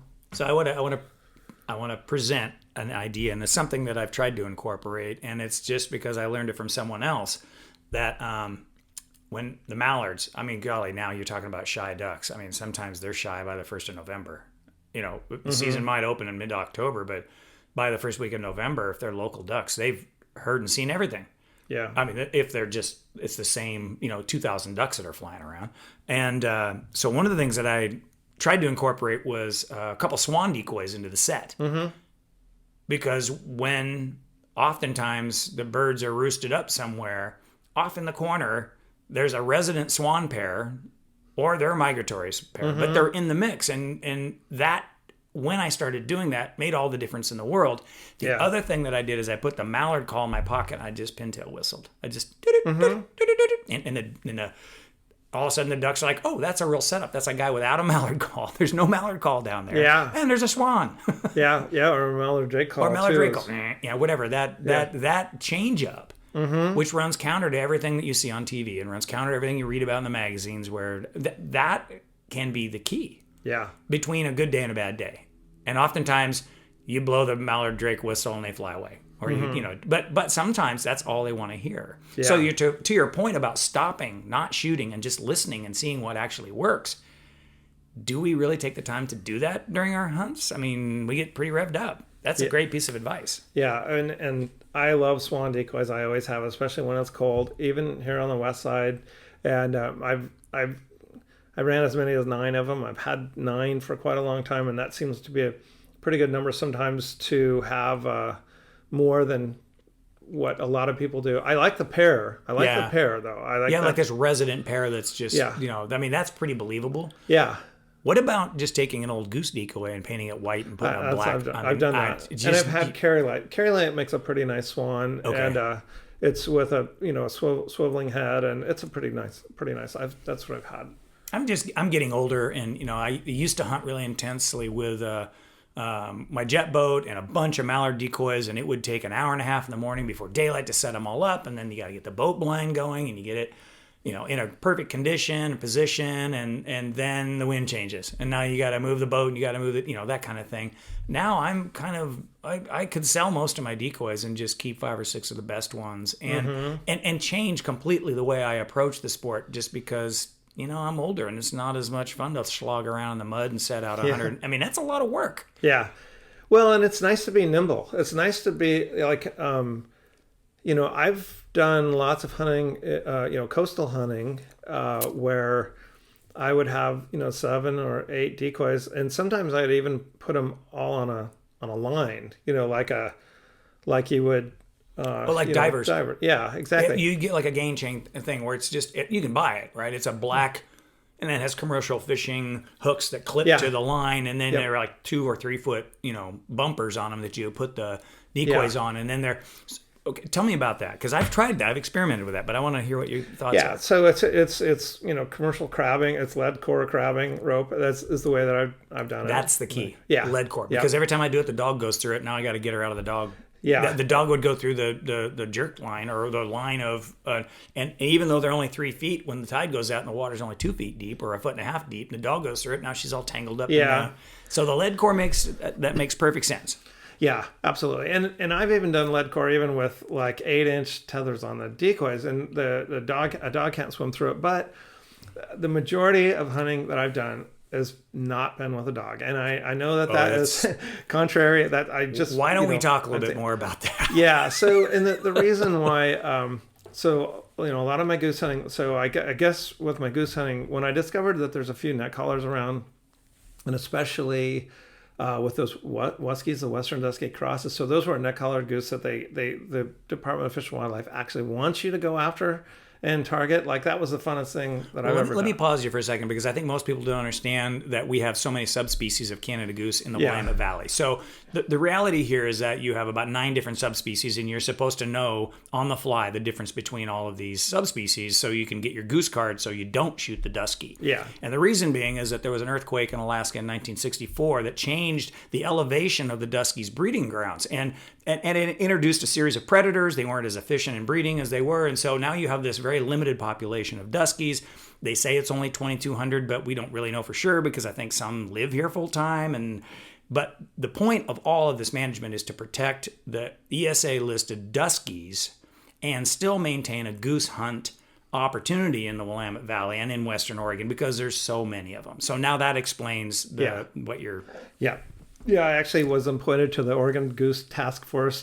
Senator Betsy Johnson, who's now running for governor as an independent, she headed that up, and that was to address, we had too many geese. I mean, it was kind of frustrating to be on that task force, because if you talk to the farmers, we have way too many geese. And if you talk to the biologists, we didn't have enough geese. And so I was kind of like, okay, well, you guys tell me, we can kill them if you want them killed. You figure it out. we can do it, but you just got to tell us. But and that was a perfect description. Uplifted the delta. And talk about the what you're talking about, the commingled genetic problem. Yeah, so that was just basically some people came up with the idea that to maybe supplement the dusky population, we would keep some, clip the wings of some, and let them become resident geese to try to have better conditions. And it didn't work, because they interbred with Western Canada geese, which is our only resident goose. And so and obviously that's going to happen. So now you've got a Western Dusky cross, and some of them look exactly like a dusky, and we need them dead. We need them gone. Now the reason is because they don't reproduce. Well, it's an invasive species, basically. You've created like a non-native species. Exactly. Gotcha. Yeah, and you're not helping the dusky population. You're definitely not helping the Western Canada goose population. So and we couldn't shoot them in the wintertime because they look exactly like a dusky, or they're dark enough to be a dusky. So the way that they address that. So let's pause for a second. The reason you can't shoot them is that you have to, as an Oregon hunter with your card, be able to identify on the wing the species of the bird, and any dark-breasted goose that has a dusky dark breast where you can't discern the line between the neck and the chest, which is typically what is with a dusky. Or, and believe it or not, they actually measure the length of the bill, and it's kind of crazy. So it's just safe to not shoot the dark bird. Yeah. Yeah, exactly. I mean, there's a Vancouver, Canada that is very, very dark, and the Coleman length is long. Is long enough to where you could shoot one. But you wouldn't know because it's yeah, flying around. You don't know how long that stupid bill is. exactly. Yeah, and you really wouldn't want to shoot one anyways. Like there's been little groups of them here in the valley and stuff like that, and it's like they're kind of cool to have around. And so what they did with those Huskies, the Western Dusky Cross, is they put white neck colors on them. So now it was super fun to go hunt those birds, and occasionally you see one with a white neck color and you get to shoot it, and I really enjoyed. Well, you didn't occasionally shoot them. I saw your list of white tags or colors down there. There's like hundreds of them. So, I mean, it's not an accident. There are you've shot a lot. Well, with the you can't. Yeah, I mean, white collar. You can't really shoot one unless it has a white collar. Oh, okay. So I understand. Yeah. Okay. Yeah. And I get it. They've basically captured and tagged all the ones they want eradicated. Exactly. Ah. Got it. Okay. And so I got to hunt with game wardens and biologists and managers and landowners and all that stuff. So it's funny. People will give me a whole bunch of shit for shooting that color birds or whatever, and it's just like, well, why is it that the very biologists who are in charge of the whole program gladly came and hunted with me, and game wardens and state policemen and all that stuff or whatever. Right. Well, management objectives and management policies, you're never going to get everyone to agree on, what the motives are. I mean, you have a policy that addresses a problem with genetic diversity. Well, then you have to explain to the entire population what the problem is with genetic diversity. And a lot of people just say, well, it's black and gray with white cheek patches. What's the problem? Yeah. Yeah. A goose is a goose. A goose is a goose. Or a fish is a fish. Or we could go down that rabbit hole. And that presents a substantial challenge for the general public who doesn't hunt to understand kind of those intricacies in management and how difficult it is for our agencies to maintain their management objectives. Yeah. I mean, once those are set, that's what they're working towards. And I guess just people don't understand like what has to happen to meet those objectives. Yeah. Oh yeah. I would not want to be a biologist. I mean, working for the Department of Fish and Wildlife or the U.S. Fish and Wildlife Service, because you just, you make your recommendations and then there's so much politics involved with everything. And I mean, I went to a ODFW meeting in Seaside, Oregon, and what the biologists were saying is like the elk numbers are a little bit low right now, and so what we want to do is we want to shorten the season a little bit. And I watched people. Was this an archery or a rifle season? I think it was an archery season. Okay. And I watched all those people in there absolutely lose their minds, and what they were saying is, since the numbers are low, you need to let us hunt more into the rut and have a little bit longer season because we need to get our elk. And it's just like, okay, I get it. I understand. Okay, we could go down that rabbit hole too. It's like, okay, so you set up these marine zones offshore to create habitat so bottom fish can actually mature and reach maturity where they breed, because they don't actually breed until they're a certain age. But that means there has to be a bunch of fish out there for the marine zone to work, and then the commercial entities or whoever wants to go out and catch them all is like, but there's all those fish out there, and you're telling us we can't fish for them, but they're why are they protected? There's so many, It's like, if you understand, I wouldn't want to be that biologist. Yeah, well, and it's just like with waterfowl hunting, that's why people don't like having the refuge nearby, and they're just like, my gosh, if you could just let us hunt the refuge, or just run an airplane through that refuge and get all those birds up or whatever. Yeah, we'd have better hunting. You want that refuge, and it's just a giant X. Yeah, I mean, it's a giant X you should not be hunting on.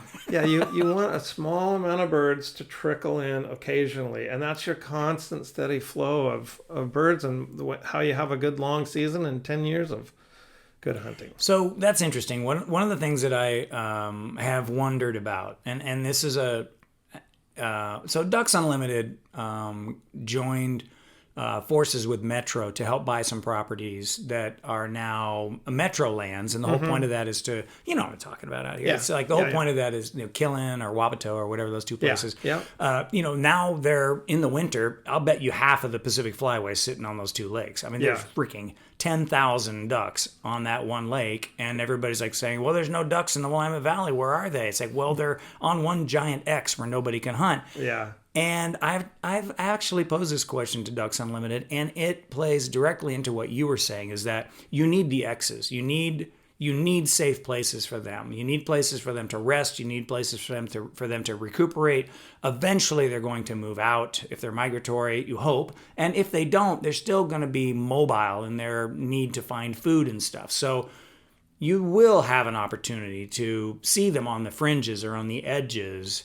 And having a large concentration of waterfowl in an area is better than having no concentration of waterfowl in the area. Yeah, absolutely. Does that make sense to you? Yeah, totally. I mean, the worst thing that could happen would be if you have too many birds packed in too tight and too small of an area, and then the disease could spread. And then they all die. Yeah, and that happens, but that happens way more on the east side than the west side and stuff. But yeah, I mean, it's just like, you know, we need game animals, or, you know.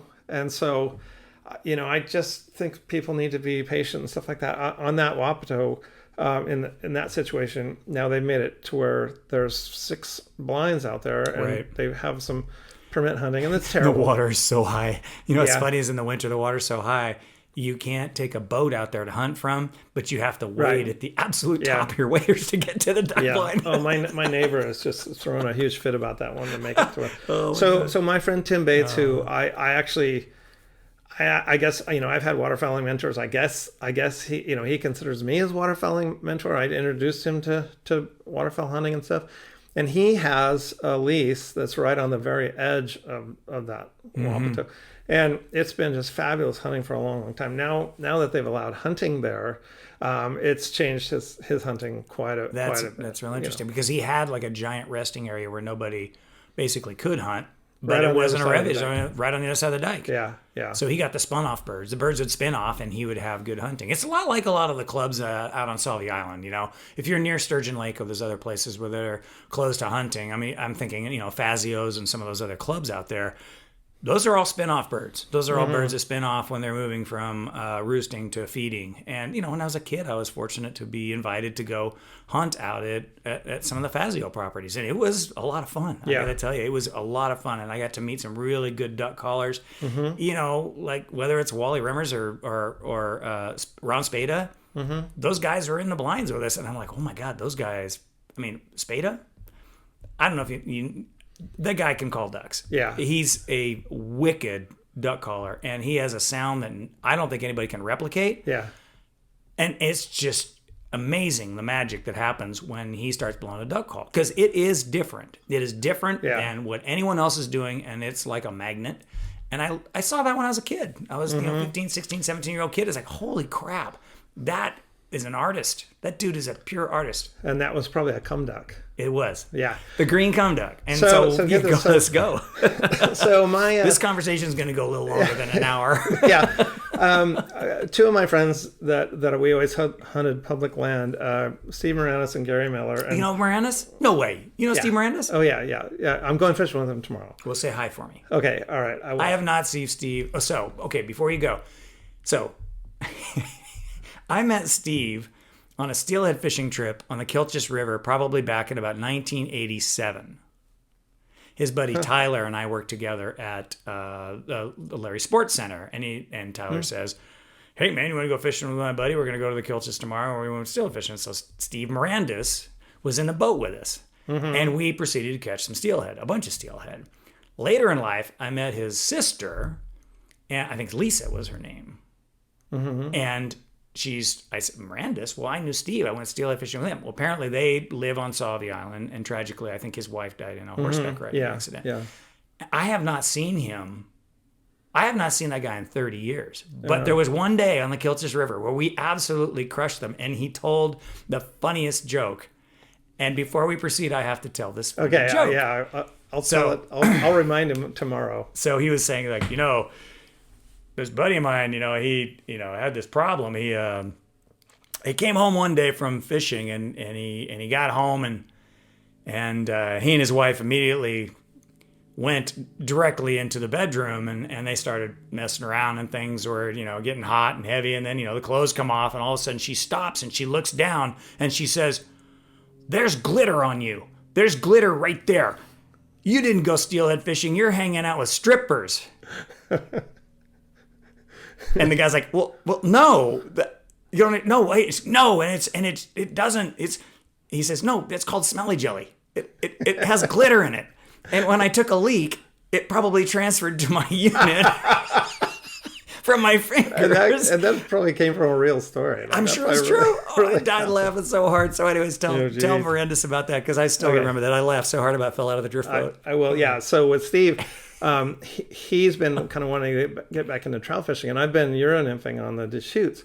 And I caught 2 weeks ago. I caught a measured 20-inch red side, which is when people say I caught a 20-inch red side, it's usually about 16 inches. Yeah, and so for people who don't know, that's an exceptional red side. Yeah, it scared me. Like it was like super deep body, and it was a miracle that I landed. The big fins and the tall, they're like a completely different creature.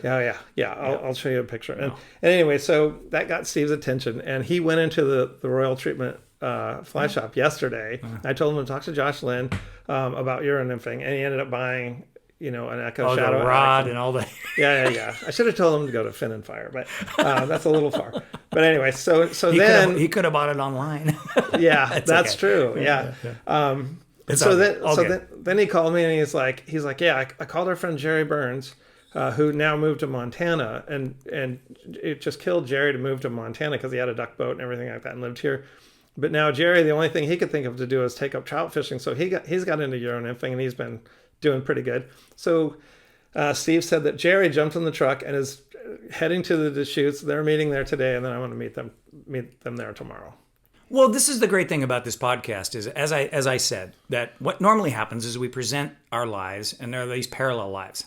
In some way, we haven't really gone too far into our pasts. I mean, I think people who've listened to the podcast know my past, but what happens is we have these parallel lives, and they cross at some point. And inevitably, with that crossing, there are people, it spins off, and you realize that we are not separated very far in these relationships. It's literally 1 to 2 people where you would know everyone in the circle of everything that you do. If you love to hunt and fish, you meet 1 or 2 people, and it turns out that it's just really connected. All of this is connected. And it just takes time for us to meet everyone.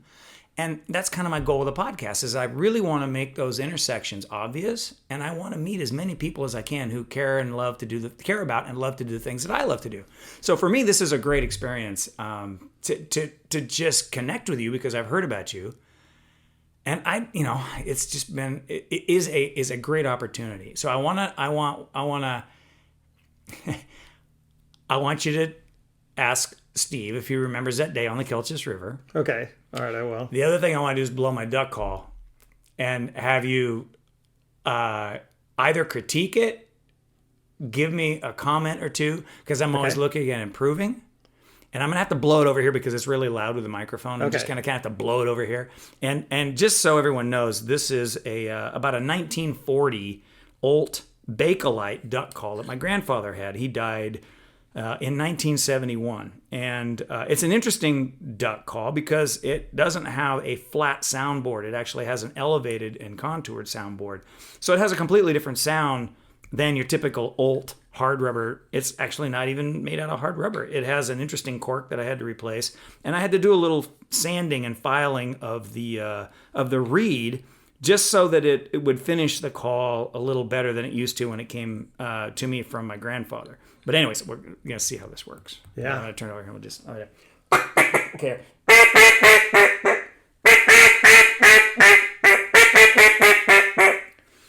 Yeah.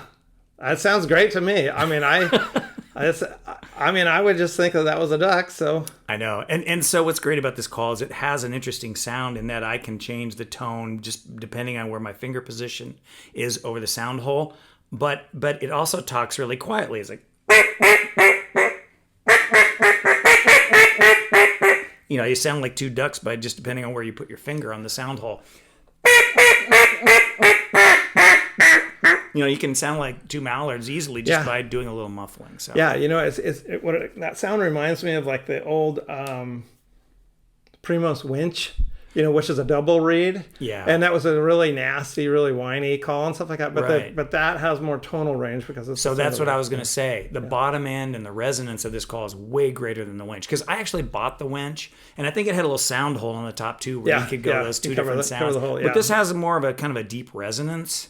It's kind of it's in there. You can hear it, and it you can blow it softly. So back to the cum duck. We were talking quickly and shortly about the cum duck. That's what's brilliant about that call is you can blow as soft as you want with that call. You could just whisper, wang, wang, wang. Or if you're Ron Spada or Wally Rammers, you can make that thing sing and reach out and touch someone. And in my experience, I'm sure there are other people who are better duck callers, or I would say that have more technical expertise. But those two gentlemen, when I heard them call ducks, it's just like, oh, this is a different level. Yeah. So my critique for your calling? Yes. I mean, and I don't have much because it sounds really, really good. But I would say that if you listen to live ducks, you will find that there's quite a few times when a mallard will do a pretty long string. And that is one thing that hunters don't do very much. Oh, I know what you're talking about. I'll do it. It's like a...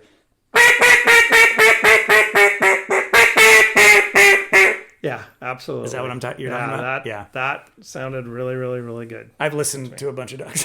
Yeah. But I've never blown it for anyone other than my hunting buddies and me. And so that's, it's, I don't know. Every time I blow this, I think about my grandfather. I probably have 10 different duck calls, but this is the one I blow. But the only thing that sucks about this thing is it sticks sometimes. You get a little water in there and you have to blow it out from under the reed, but it does kind of stick sometimes. Yeah, and that's kind of a problem with single reeds, and it's just not, that's where you need 3 of them, Yeah, and, you grab the other one. Yeah, I grab the other one. So I want to get back to the dog thing because I think that's really important. I everybody believes they have to have their favorite retriever in the blind, and I know that you have pretty specific feelings about this. So tell me. Well, yeah. So I mean, this is kind of a tough one, and it's a little bit controversial, and some of my feelings are not very popular. But I'll just be completely straight with you. Like, so in my own hunting, as much as I love dogs, as much as I love seeing a dog work, in my own hunting, a dog just would make 0 sense whatsoever. And the reason why is like, so, and I'm talking about goose hunting here. Now with duck hunting, other than the hunting that I've done out of marsh boats and layout boats, then I absolutely use a dog, to retrieve birds and stuff. I don't want to get out of a boat or boat blind and stuff like that and go after birds, though I've done that too. But when it comes to goose hunting, so imagine my goose hunting where I have had several days where I watch birds land in the decoys all day long and don't fire a single shot. And maybe I'll have one go all day long. And the reason why is because, and this is as silly as this sounds, what I enjoyed about goose hunting and enjoy about goose hunting is I really love watching birds and learning from them. And then like once in a while, something really cool will come, like an emperor goose, or a big tarbelly, specklebelly, or a goose with a neck collar, or a goose with a leg band. As they're landing in the decoys, I'll see one. And I've done that with ducks too. Just get a big grind of pintails going. You know how the corks screw in, and where you can only shoot one in a day, you might as well just sit there and shoot the one you want. And so it's just not fair to a dog to take a dog out there and have him just wanting so badly to retrieve a bird, and have him, it's just not fair to him. They're too good. They're too good to us to do that to them. So, believe it or not, my last lab that I had, and this is kind of hard to admit or whatever, but I played fetch at least once a day, every single day throughout my lab's life, and he didn't ever have bad hips or anything like that. All the things that people say about playing fetch with him. But I never took him hunting. He had a super happy life and everything like that. And I brought home geese, several times a week and give him little pieces of goose to eat. And, that was that. But imagine this. So a lot of people will say, well, I need a dog to retrieve cripples and to chase cripples. And yet their dog in a lot of cases is causing some of those cripples. Because if you have a dog staked outside of your blind, that's a predator, and I know they're fairly camouflaged and stuff like that, but geese are not that stupid. They see it. And so if you don't have a dog and I'm way into hiding. I'm more into hiding than I'm into decoys. And that's another thing that people don't understand about me. The hide is bigger than the decoys. The decoys are incredibly important, but the hide is more important. And, you just can't hide that well with a dog. And so therefore, the birds are going to come in close. They're going to finish right in your face. You're going to make quick, clean kills, and you don't need a dog. That's so important. Duck hunting, I do have a layout boat, and there's no place to hide my dog in the layout boat. Yeah. It's 10 feet long, and I'm just all the way on flat. It's where would I put my dog? So I do have a dog stand, and I have a dog blind. But then to schlep the dog stand into the marsh with the dog blind and use the layout boat as it just makes sense to camouflage the layout boat, lay absolutely still, and have the birds land on top of you and shoot 2 clean kills or 1 clean kill at a time, and not have to, on that second shot as it's going away, maybe you wing it a little bit, and now your dog's you spend 20 minutes and she's trying to find the cripple and the blackberries over there and all this other. Yeah, you just miss a lot of opportunities. So, like you said, if you can be patient, if you can be really patient and not feel like you must hunt your dog, which so many people, hey, that's why I have the dog, you'll kill more birds. Yeah.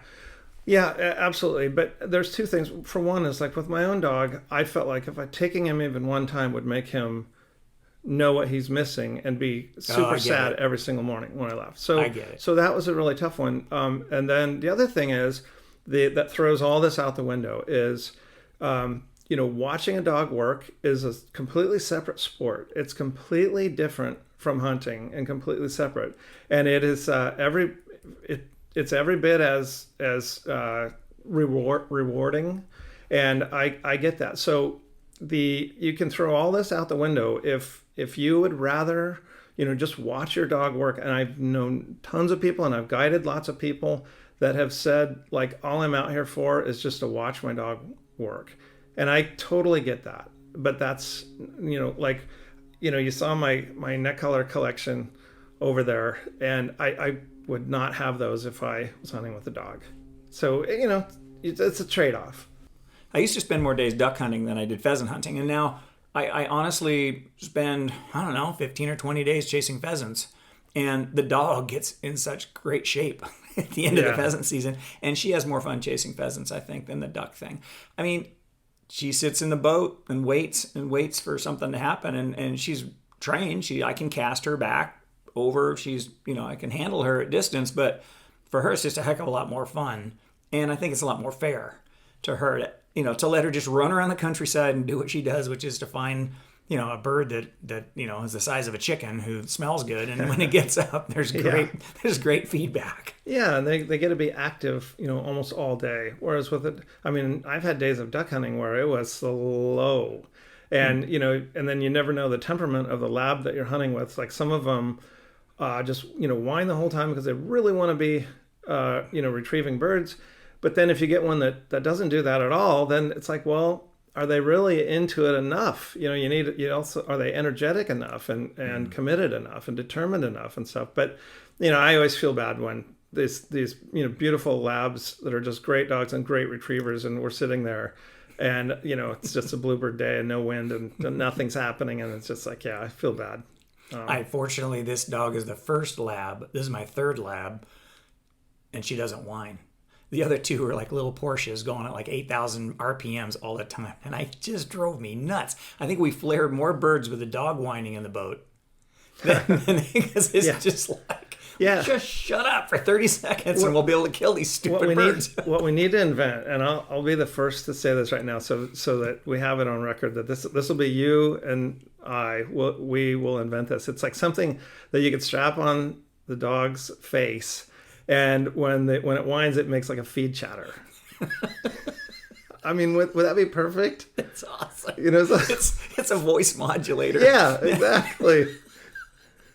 So every time she whines, just quack, quack, quack. Yeah. That's hilarious. I was going to say that one one time I was hunting very close to my house on an afternoon on a September goose hunt, and my daughter wanted to come out and kind of check it out. And so she brought our two dogs, which was our Lab and our Jack Russell. And so now I'm in a situation where I am shooting birds. And what was funny to see is how fast the Jack Russell would get out to the birds. And then, you're thinking, okay, well, great. The Jack Russell's going to grab this big giant goose and haul it back to me. And no, she just starts ripping it to pieces like a Jack Russell. Tastes good. That's funny. But yeah, the Jack Russell was just basically, that Jack Russell would be upset anytime anything had a still beating heart. Basically, it's just terrorist. Just killing oh my God. Everything. Yeah. Well, we were talking. We brought up the cum duck thing, and as a kid growing up, going out on Sauvie's Island. I mean, if you didn't have a cum duck, you weren't really a duck hunter, because everybody who blew a call blew those old green cum ducks, and it had to be like the first generation cum ducks, because there was a second generation green cum duck that, they apparently said the jig was worn and whatever. They didn't turn out the same, but it's those early ones that are kind of a dark green. Anyways, that was the in the duck blinds that I was. That's a newer one. That one's not. But what was it about those calls? It sounded so great. I know they got really soft, and you could change your volume, and you could it was just a very, very how do I say, versatile single reed call. But like, why here? Was it just because they were made here? I'm not 100% sure. I just know that they were just super, super ducky, and then, like we've talked about, they had a really low range, which is really cool. So I think in a lot of situations, like on Sauvie Island, a lot of people are hunting around trees. And so there's a lot of echo off the trees. So sometimes those duck calls were probably working for reasons that, people didn't completely understand. And it's just because other calls might've been blowing them out. Mm-hmm. So, at that same time, like that's right when Big Guy's Best and Echo and some of those were coming around and everything. But, I never owned a cum duck. I never had one. And I just wanted to skip that part. And I never mouth called for geese. Like that's another thing that was so on. That was popular out on the island. There was a lot of guys just screaming their brains out there trying to absolutely. Yeah, I knew a guy that had a personalized license plate that said "Go look," which meant that's what he would say when he was mouth calling. But what I was seeing early on is that's funny. Go look, go look. yeah. But just like 80 times in 1 minute.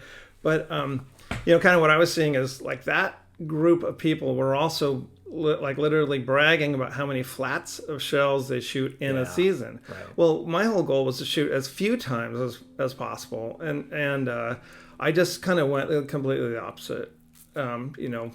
I get that. Remember the days when the active shells, you had active shot shells, the red ones, and the preseason was to go out and buy like 5 flats of them, and you had your 5,000 rounds or whatever, how many rounds there were in a flat. It's 100 rounds in a flat because there were 20 per box, 10. Yeah. So, I shot 10 flats of active shells. It's like, man, I've shot 3 boxes of shells this year, and I have hunted plenty, or 4 boxes of shells. So I feel pretty good. Yeah. I just couldn't keep up. I just wasn't that guy. I had a box of 10 heavy shot 3.5-inch bees, and I shot 7 net colored geese with that box. Wow. And so that was sort of, I would just way rather do that. That was just way more fun to me. I get it. And also I would say that I have great admiration for those people that are able to make those super long shots and lead them. Like that is definitely an art to that. And even past shooting and stuff like that. Like it was never my thing. Right. But I have great admiration. Like Worth Mathewson, my mentor and great friend and stuff like that. He was way into sculling and pass shooting, and I had zero desire to do either of those things. But I love the guy to this day, and just always admired him like crazy. If you hunt with people who duck hunt every day of the season, you're going to see some amazing shooting, and that's what blew me away. Because as a kid, I honestly was lucky to go 5 times a season. If you're a teenager and somebody invites you out to a nice club, but these guys have been shooting every day that they can, and I couldn't believe some of the shots that were being made on a regular basis. Yeah. Of, and I still have pictures of, we're hiding in a ditch and this wad of pintails come in and we have one more to get our limit. And of course, the guy who's calling the shots gets the last shot. And this one pintail just sailed in. It seemed like from a half a mile away. It was totally locked up and it kind of flared away from our setup just a little bit at the end. And it had to be 65 yards, kind of slightly quartered away. And I didn't think there was any way he was going to take that shot, but he stood up and smoked it. And I just remember like seeing the pellets hit this bird, and there's like little trails of feathers going out the back. Like it was just a clean shot. The bird never beat another wing beat. It was just dead in the air. But that image stays in my brain. Like that was a freaking clean kill with like steel 4s or 2s or whatever the heck we were shooting, and just stoned it. You have to be absolutely dead on. Yeah, it's funny. I was just talking to my wife the other day about. So I used to shoot Caspian terns and double-crested cormorants for Oregon State University, and so you should tell us why it was that you were shooting these terns, because so difficult. It's just part of a diet study. Big colonies of terns and cormorants, on the lower Columbia River. They wanted to know how many salmon and steelhead smolts they're eating. So I would have like a quota every day. Like I have to shoot like 20 double-crested cormorants and 15 Caspian terns, whatever the quota was for that day. But I was telling my wife, I've had days out there shooting terns, especially where I all of a sudden, for some reason, I couldn't hit my ass. And I'm like, I keep stretching out the lead and stretching out the lead and stretching out the lead. Finally, I'm leading these birds by like 6 feet. And I'm just like, I cannot believe it. I'm not hitting them. And the biologists are sitting there waiting. And it's like so embarrassing and stuff. And then all of a sudden I shorten the lead to where I'm just barely off their bill. And then they're just dropping dead. And so, I've had my times where, like, if you don't fill your quota of those, you have to spend the night and come back the next day. And like with the double crested cormorants, like you can't shoot a pelagic cormorant or a Brandt's cormorant, and you can only shoot one. It has to be a mature bird without nesting materials. You can't shoot the lead bird, and then you have to say I shot 3 and 5 of 11, and you on the Caspian terns you could only shoot one that has a fish in its bill. Gotcha. So it was super fun and stuff. But yeah, I've had my days where I've struggled. I've made some good shots, especially on net collared birds. I've made some pretty lucky shots. Ones I'm really happy I made. And a lot where I had to sit up and turn around in the blind and stuff like that. And that's like when Sitka gear came along.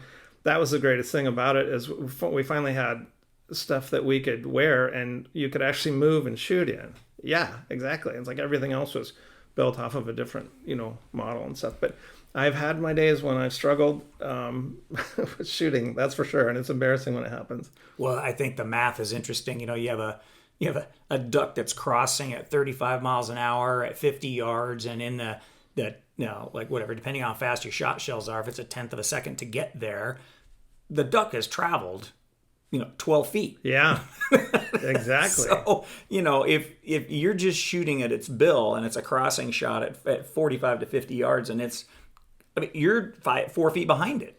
Yeah. So to understand, and it's those shots where they're quartering away and coming to you where that angle cuts down that distance greatly. But on a straight crossing shot, 6 feet in front of the bird is not an unusual hold. Yeah.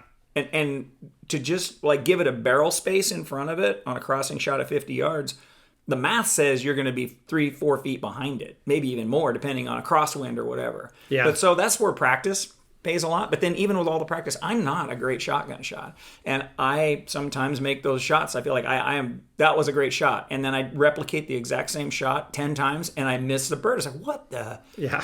How is that possible? Yeah, totally. Yeah, I don't well, and I think that was my problem with the terns that day. It's like, I'm so used to shooting at ducks or geese, which fly really fast, and those terns were just absolutely floating along and into the wind, and it's like, wow, these things are going much slower than I thought. But my shooting style is probably the best thing that ever happened to me, I guess, is I started coming up behind the bird, like on a crossing bird, coming up behind the bird, and the barrel traveling faster than the bird, and then hitting the trigger at the right moment, usually right about as the barrel touches the bird, but sometimes a little bit before, kind of stretching out the lead, and that's helped a lot. Yeah. But I think too, understanding that, the barrel width at the barrel and at the distance that the bird or the target is, if you think about that barrel width, it could be 2 times the length of the bird. yeah, And, you're thinking, oh, it's just a barrel. And once I got in front of it, a barrel, but you're not understanding also that, a duck is 18 inches head to toe, and 2 of those is 36, and now you're 3 feet in front of the bird. If you do, and so, having that, applying that barrel width or 2 barrels width downrange at 50 yards just kind of has to become intuitive. You don't really have to think about it, because once you've thought about it, you've missed the bird. So I like that idea of coming in from behind, and then when you get that, like, I'm just in front of it, a barrel or whatever, or maybe my barrel and a half, or whatever that computation that's happening, to be able to replicate that time and time again without flinching. Now that's the other side of this. Is I hunt with a bunch of people who shoot really heavy shells. And what's funny is, you're in the boat, and then they're going to swat a cripple, but there's nothing in the chamber, and they squeeze the trigger, and they lean forward. So I've done it. They lean forward so hard, almost drop their gun in the water, because nothing happens, and they're anticipating it. So you got to factor that in too. I don't know. That's a good way to learn about, whether you flinch or not, is just have not have a shell in the chamber, and you learn a lot. That's we could go on and on about shooting, and that's just, I need to interview a professional instructor. That's what I need to do, and really kind of go through some of those things, because I still mess up the pheasant, the low going away left to right pheasant shot. For some reason, I miss that more than anything. The low right to left crossing shot, I don't miss that very often, but for some reason, and I think it's maybe my cheek pulls off, I don't even know what it is, but I miss that bird that's low and going away left to right all the time, and I don't even know where my shot's going. Yeah, boy, for me, it's a falling duck that has its head up. Like, whether it was me or somebody else that shot it, if I want to finish it off, I just cannot handle that that lead, and how to do that. I feel like such an idiot doing that. But we have a funny. There's a funny story. And I'll be quick because I want to talk about your goose calls too. I do this little float down on the lower. Well, actually, it's not the lower, but it's the upper Willamette. And I'm just floating along sometimes in the winter when it's really cold and the birds come out of the vegetation, when there's flooded water. And so you're kind of floating along, and the birds come up and they struggle to get up through the vegetation. They're in like willows, right? And when they come up, they don't climb. Their wings are beating against the willows, and they come out, and I've seen so many missed shots like that, where they're just like Christmas balls hanging on the trees, and you can't kill them because you're anticipating this rise, and they're just hovering there. Because I feel badly for the birds, because they're just stuck. Their wings are going chuck chuck chuck chuck chuck in the trees, and it's just bam bam bam. I was like, how did you not kill that bird? It was just a Christmas ball. That reminds me of one day in Pacific County. It was like 2:00 in the afternoon. I had been out there all day long, and I knew that somewhere in the area there was a flock of like 11 honkers, like not Huskies, but Western Canada geese, and like 4 of them had neck collars.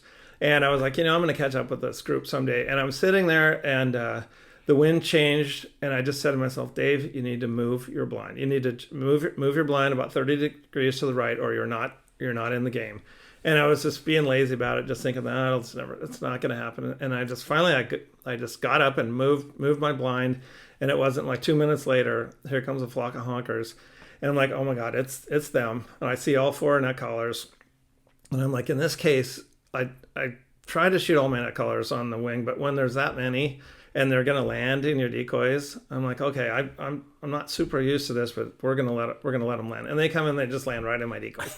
So now I can make that shot, because it's not to my hard right, And I remember I'm sitting there, okay, what do I do now? Like, here's these, I can see where all 4 collars are. I've got 3 shots, and I'm just like, okay, Dave, don't blow it. And finally, I'm just like, I think I'm gonna sluice the first one off of the ground. I'm just like, I'm not proud. It's legal. Yeah, it's legal. And so I pull up. I just, sit up out of my blind, and they don't jump. And I'm just like, okay, you got to be kidding me. And so I guess it was at that point that I decided I'm just going to sluice the first one. So I just put the bead right on the one and pulled the trigger, and right as I pulled the trigger, the bird jumped up and out of the way. Luckily, I got two. I got two with the next two shots. But you know what? That was just not fair. That was just ridiculous. But I've got lots of sad stories, but I've got some happy ones too. Yeah, that did both of us. I have no problem. I mean, I'm hunting for meat. I love to eat duck. And if I get an opportunity where they come in and there's a drake close to me and it's like, well, there's my dinner right there. I'm not proud. I don't have to have him in the air to shoot him. Yeah. I have no problem getting that one and then getting the other one when he gets off the water. Because it's hard to kill both of them with one shot. But I can get that one and then get the other one as he comes off the water. But if I wait for both of them to get off the water, it's possible that other one's going to be out of range. Absolutely. And I won't get both of them. So Yep. I don't know. I do that math all the time. Well, let's move on to your calls. Move on to your calling, because I am not a goose caller. When I was a little kid, I could make the sound. I was like 12, 13 years old. I could make the sound of a goose, and where I grew up, there was a giant wheat field out back, and I had so much fun as a little kid just going out in the winter. And when the stuff was growing back up through the stubble, and they would land in the stubble, and they were eating some of the wheat in the stubble, but I think they were also eating the fresh grass, green stuff that was growing right up through the stubble. And I would just sit out there, and I thought I was calling them in, but more than likely they were just coming to the spot because you were calling them in. Yeah, I had to at 12 years old. That sounds pretty good. So they would land, and I think, I'm going to be a great goose caller. But I never learned how to call geese. I never learned how to work a call, and I know that there are a couple of different styles of calls. Short reads. Mm-hmm. Is that right? And then a more normal. So why don't you tell me a little bit about your calls, and then when you use which call at what time under conditions? Should we talk about Canada goose first? Yeah, sure. Okay, let's talk about Canada. Yeah, so short reed calls are by far the most popular right now. Like the original goose call was just a 2-note, like a falx, and then the flute call kind of came out, and then tube calls at the same time. Like a tube is just a rubber diaphragm stretched over a tube, and some of those are kind of making a comeback right now. Really? So with the flute call is a call where you kind of blow, you just blow it.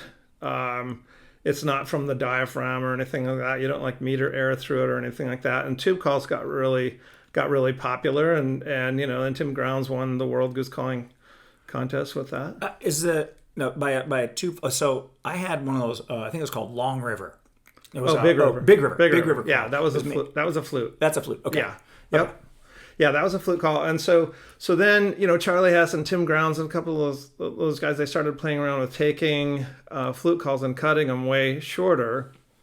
And if you blow them the same way, like basically nothing happens. But they kind of figured out if you sort of meter air through them, it's kind of hard to explain how to blow them.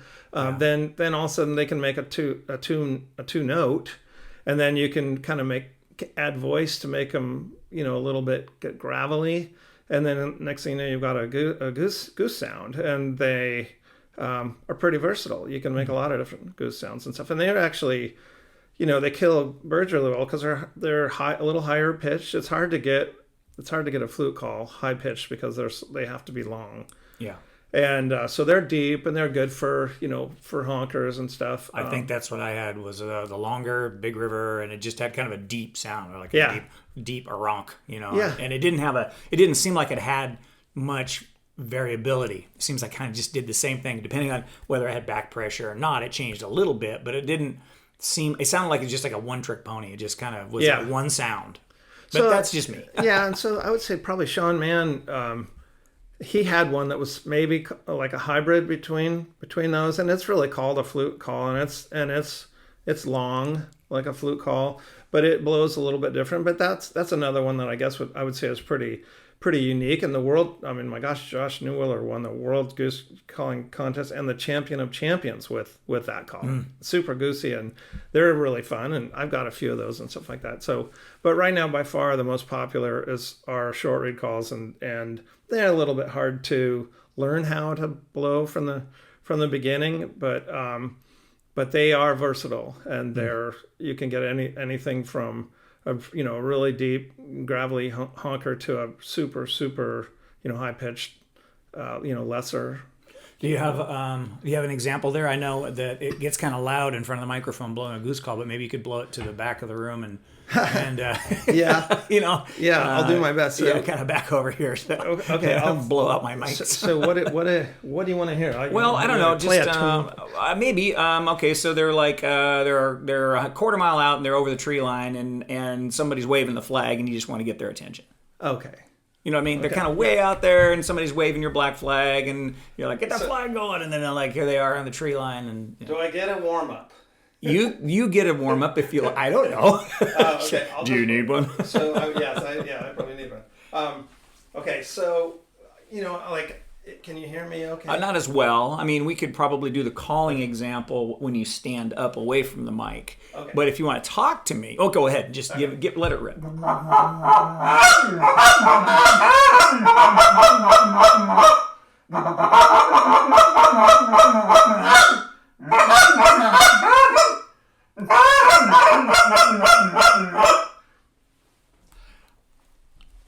I think that sounds like about 8 geese sitting on the ground. Well, I don't know what it's.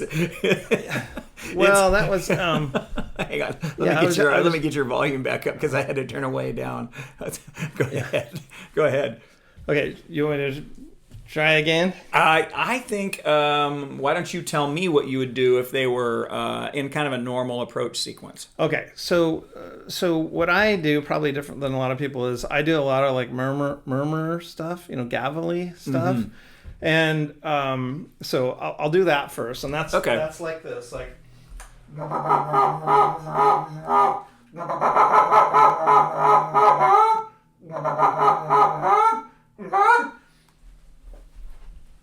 And so, that's something that, geese do a lot of that gavelly stuff. A lot of like, Is it contentment? Are they just happy sitting there, or is it just like how they communicate between each other on the ground? Did you ask one? Yeah. You tell me. Like, I don't really know. I just know that geese do it a lot, and goose hunters don't do it very much because it's not cool and sexy, and you know what I mean. It's just sort of like this weird sound and stuff. But I can tell you that it is super you do a lot of that stuff in between things, and a few little clucks and a few little moans and stuff like that, and. Like I've said before, like I don't call a whole lot.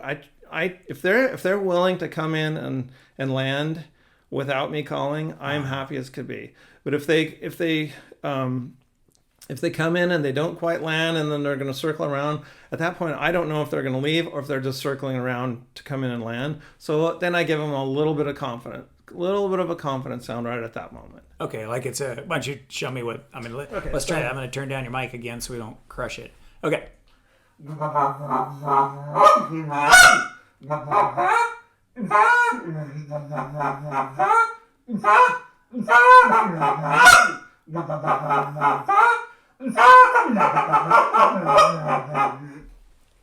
So it's like you're just barking at them one time, just giving them some confidence.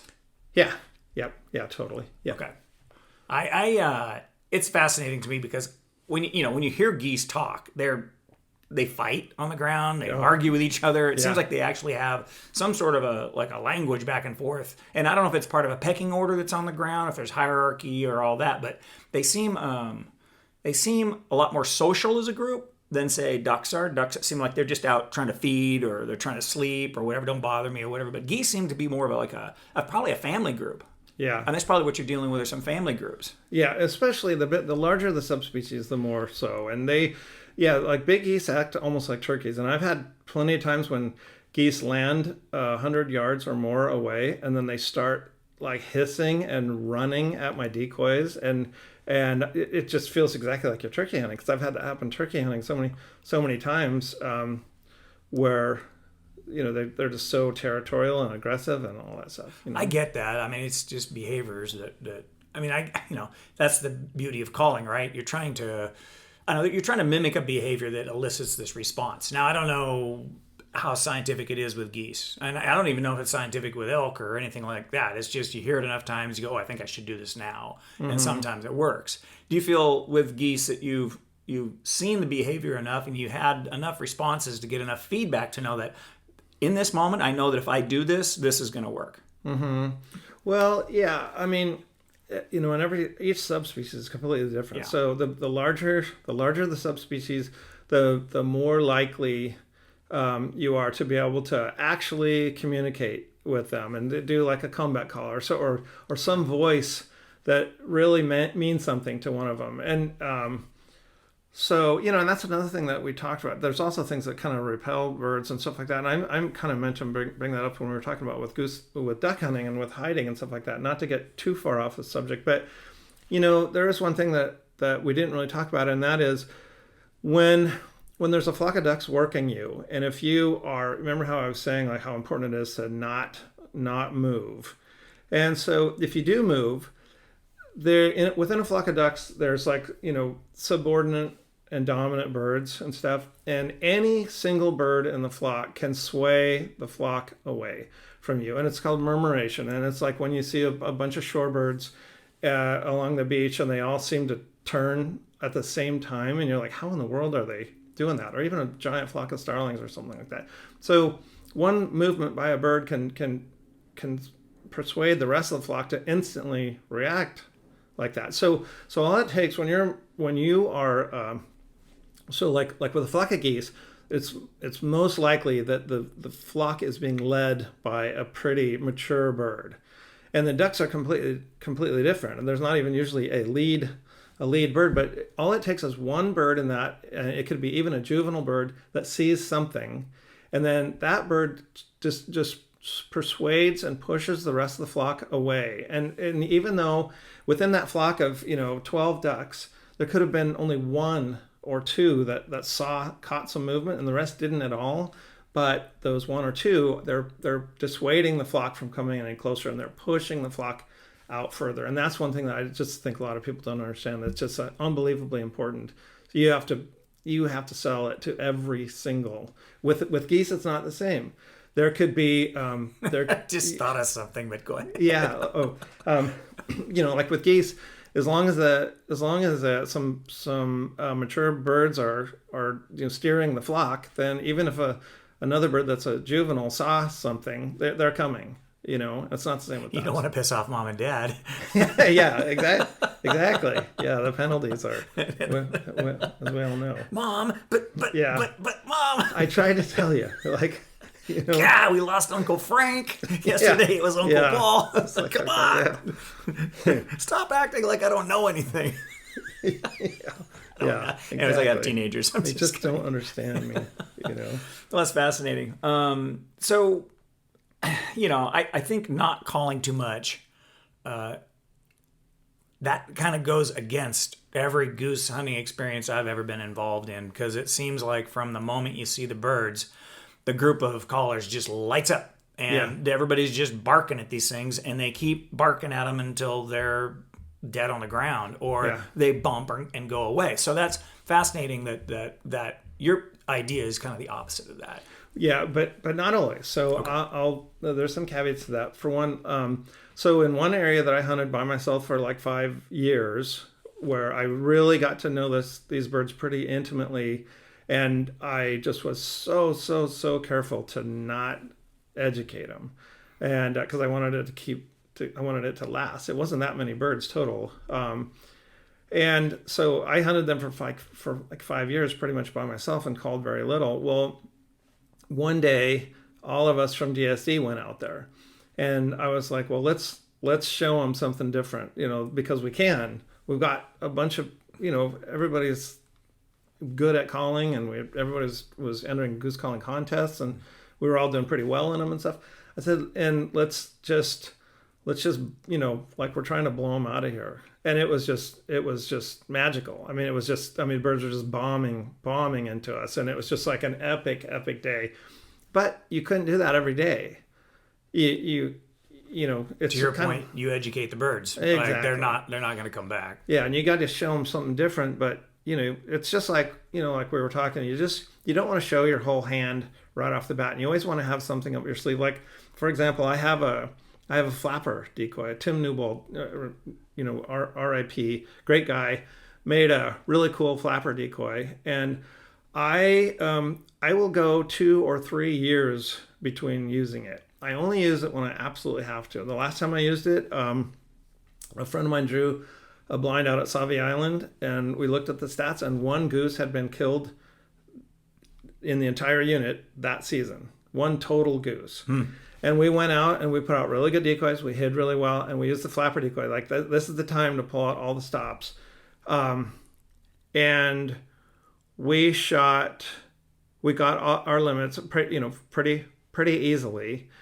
And that flapper decoy was just like, magic. It was just money. And I remember we went to the check station, and one of the guys that was working the check station, he's like, I'm leaving, and grabbed his gun, and they're like, where are you going? He's going, I'm going to shoot some geese. Like, in other words, he just thought that, well, the geese must be just dumb as could be, and they're just bombing in, and so he's got to get out there right now. For the rest of the season, one other goose was killed in that unit. And so I'm not saying that to brag, except for, bragging's fun too, but but there are times to pull out those tricks, and it's just like the day that we all called like crazy. You just don't want to do that unless you absolutely have to, or you just really want to do something different and stuff like that. It's, for me, it would become another obsession, and it's also really expensive because the decoys are so expensive. I know those damn decoy companies. Oh my God, they're so greedy. Kid, you gotta buy a trailer, and then you gotta stuff it full of shells and silhouettes and flocked and not. Anyways, so to have a convincing spread in some hunting situations is pretty expensive. But like you said, you can get away with very few decoys if you use them in the right spot at the right time, and you kind of know what the bird's behavior, whether they're using that spot or not, and you think that less is better or less is more. And I get that. I totally get that. Yeah, and it's the same thing as like after, hunting all season with a certain number of decoys, it's fun to go out with, like I've had epic days hunting with like 7 decoys or 8 decoys, and it's showing them something different. And I've had times hunting like with Michael Park, Trent Van Zandt, Paul Minell, where we go out and put out 7 decoys, and we will have up to 20, 21 flocks of cacklers land in our decoys, and then occasionally honkers and whiskies and stuff too. So you definitely don't need a ton of decoys. Here's the thing: when you're hunting, and whatever decoys you're using, if 6 or 7 birds come and land 100 yards away, what do? You go flush them out. And the reason why is because you're afraid every goose that comes in is going to go land with those 6 or 7. So what that's telling you is that you're convinced that your decoys aren't as convincing as those 7 or 8, and you might have 10 dozen out. And so that tells you and tells me and tells everyone that the most important thing is that the goose is 100% convinced that your decoys are real. It's not the numbers. And so you're far better off to, we have like college kids that will buy one 4-pack every year, and they have like 12 total now, and they just do really, really, really good. We have guys on the Front Range of Colorado where you're expected to have 20 or 30 dozen, and they'll go hunt with 5 dozen of our honkers or 5 dozen of our giants and do really, really, really well, just because the finish is good on them. The birds are convinced they're real. It's way funner because it's picking up and taking out. It's way, a lot of work. Way faster. Yeah. So go ahead. Well, the other thing I was going to say about calling is, so those were kind of honker sounds, but and on honkers especially, I'd say I call very, very little, and I definitely can call. You definitely could call more when it gets to be March, because then you can make like double cluck sounds and stuff like that, and kind of mating sounds and stuff like that. But if calling like lessers or something like that, that's when I would say I would call a lot more, and cacklers too. So the smaller the subspecies, all those subspecies really want to land with the larger subspecies. So like in California hunting Aleutians and stuff like that, we do far better with honkers than we do, with Aleutians, but the ultimate is to have both. So all the Aleutians always want to land with honkers if they can. Every goose wants to land with the next size up or larger. But what happens in real life is, the honkers are like resident birds. They just want to have some peace and quiet and go eat and be left to themselves. But they work as great live decoys. So Aleutians or cacklers or lessers or tabs want to come and land with them. Well, eventually they drive the bigger birds crazy, and then the bigger birds move into obscure places. But so when you're decoying birds, if you really want to decoy small birds, use the next size up decoy. It actually works pretty good. So I guess what you're saying is, yeah, try to be aspirational, create an aspirational moment for the geese. But well, how do you address the calling then at that point? I mean, you say call a lot on the smaller, just a lot, and on the excited. What they respond to is excitement. Excitement. Yeah. Okay. So and more, I'll do a short demonstration of like maybe calling like for lessers. Sure. Yeah. Okay. Give us some space from the microphone and let her rip. I'm gonna. Okay. Yeah. You got to move all those bands out of the way. It's ridiculous. I wish you all could see it. He's got like 275 bands that probably weigh about 50 pounds around his neck. It's pretty. I'd like to take a picture of it. Go ahead. Let it rip.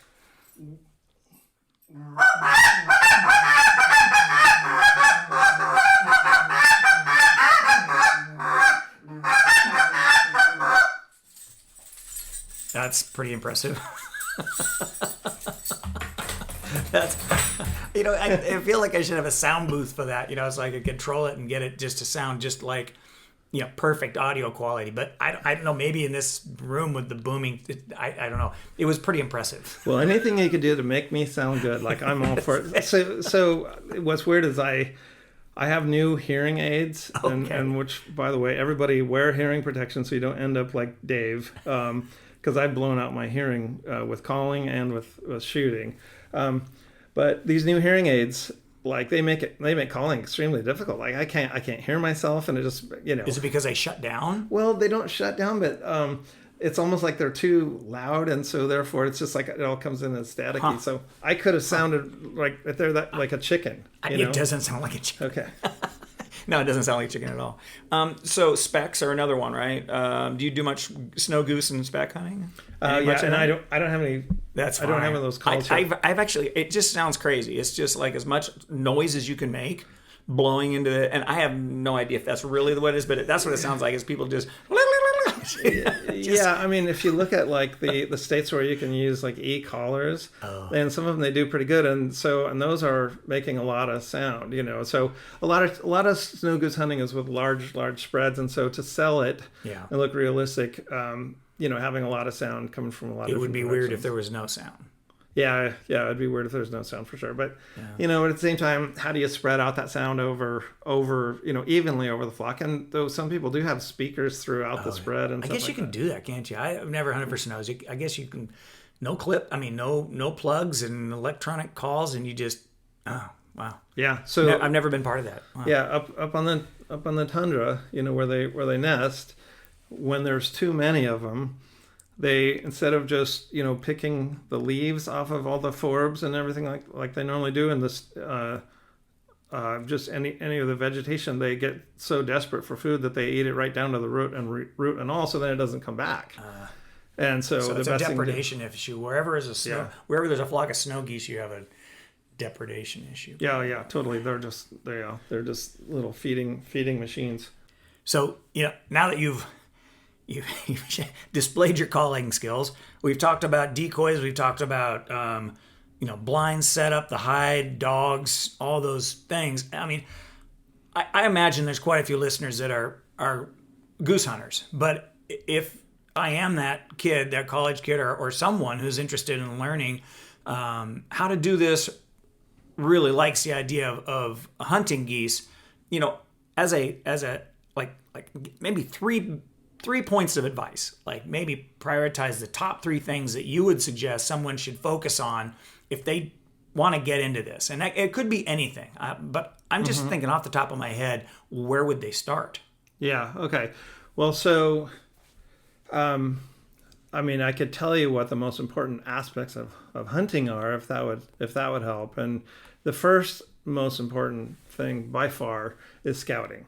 And it's like, we hear it and people say, oh yeah, scouting, oh yeah, that, or whatever like that. But no, I just could not emphasize how unbelievably important that is. And that is the difference between, having a success and a failure, I guess. Like you can't go hunt geese in a place where the geese aren't at least going to be flying over or close enough to see and hear you.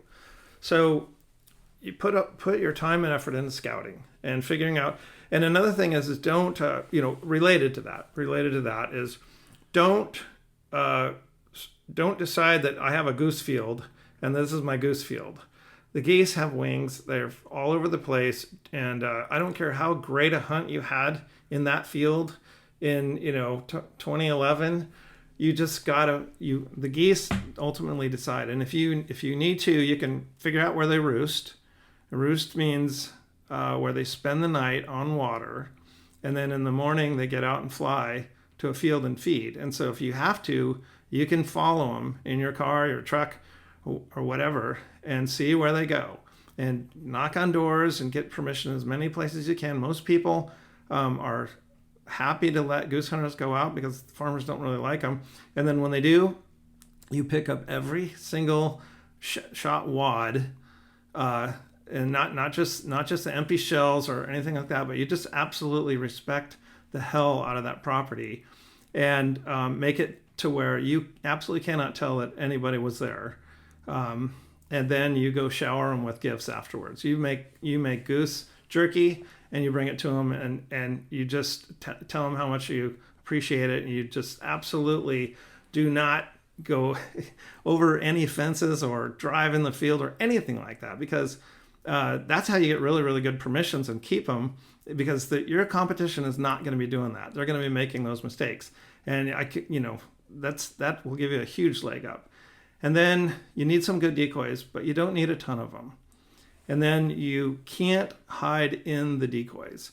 You have to hide a distance from your decoys, 20 or 25, 30 yards. If the wind is at your back, which is the least optimal situation, then you can have the decoys out there further than that, maybe 50 yards, whatever. But you can't hide in the decoys. You don't want to show them who the boogeyman is. You just don't want any birds to know that you're there until they're dead. Mm-hmm. And then calling is not that big of a deal. It's good to get really, really good at calling, and sound super realistic. But if you can't call and you're not good at it yet, don't call. Yeah, that's a great point. Because bad calling is just the worst. It's just educating. Goose hunting is all about not educating birds. Yeah. That is absolutely what it's all about. And if you take that and apply that to your archery antelope hunting or anything else, it's all good. And if you want to get really good at goose hunting or tree stand hunting for whitetails or anything like that, take up trapping. Trapping, I've done it in my entire life. It's the best thing that ever happened. Mink trapping with all blind sets is the best thing that ever happened to my blacktail hunting and to my goose hunting and everything. It's just, everything is about not educating, being super, super patient and super, super stealthy and hidden. Mm-hmm. And think of yourself as a heron or a spider and not a wolverine. Yeah, I like it. I like it a lot. One of the other things I think is really important for anyone who ever does get the opportunity to hunt on private land is don't make any assumptions. Yeah. I mean, just generally, just don't assume anything. I mean, yeah, you may have had permission last year or you may have had permission, but that stuff changes all the time. Yeah, absolutely. And to assume that, I mean, my access is pretty hard fought. I don't really have access to a lot of private land.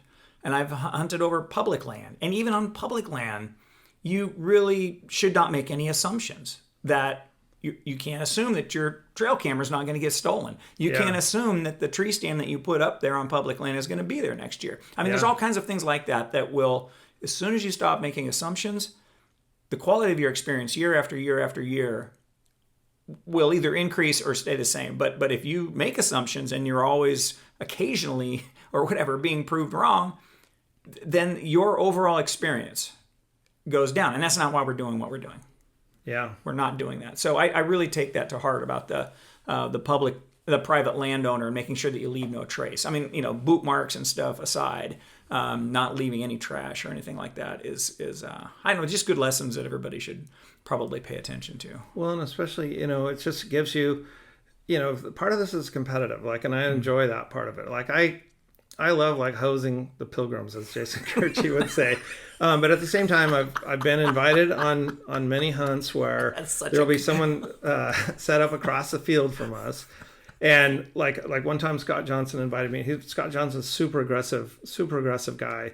And somebody comes and set up across the field from us. And Scott says to me, listen, I know this is my hunt, but I invited you and I want to do this exactly the way that you would want to do it. So you do whatever you want. So I went over and invited those guys to come and join us. Good. And I do that a lot, and I like that because I'd rather join forces and work together, right, and all that stuff. But the competitive part of this though is that the people listening, most of the people you're competing with are not going to do those things. They're not going to respect the property, and they are going to make assumptions. Mm-hmm. And so that's one way to hose those guys, is just stay in great contact with the farmer and shower them with gifts and just let them know how much you appreciate it, and show them. Do it with action. Yeah, I think that's great. That good things happen. Well, this has been wonderful. These conversations, they evolve and they turn into something more than I imagined. And talking with you, I'm excited about going goose hunting again. I'm going duck hunting. The opener is this weekend, and I'm going to be on the lower river with a buddy of mine whom I haven't hung out with since college. But he's like, hey, let's make this happen. So that's our plan for the opener this weekend. But I am really stoked to kind of create those social experiences over something that's as fun as goose hunting as it can be. Because the times I have gone, it's been a kick in the pants. But it's so hard to recreate those again, because it's a very involved process. So thank you for sharing your experience, your wisdom, and your sense of humor. It's really been great. Thank you, Dave. Absolutely. I appreciate it so much. I had fun. I enjoyed this very much.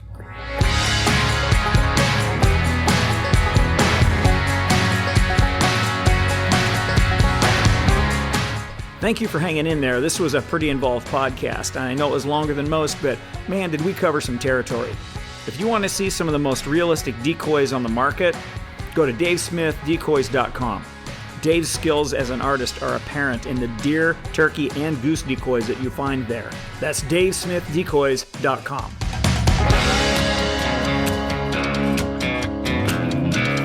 Fin and Fire with Jeff Mishler is brought to you by Fin and Fire, the fly shop in Redmond, Oregon. Go to finandfire.com to find your favorite outdoor brands, including Mystery Ranch packs, Crispy Boots, and Sitka gear. Fin and Fire is an outdoor store like no other. Go to finandfire.com and see what I'm talking about.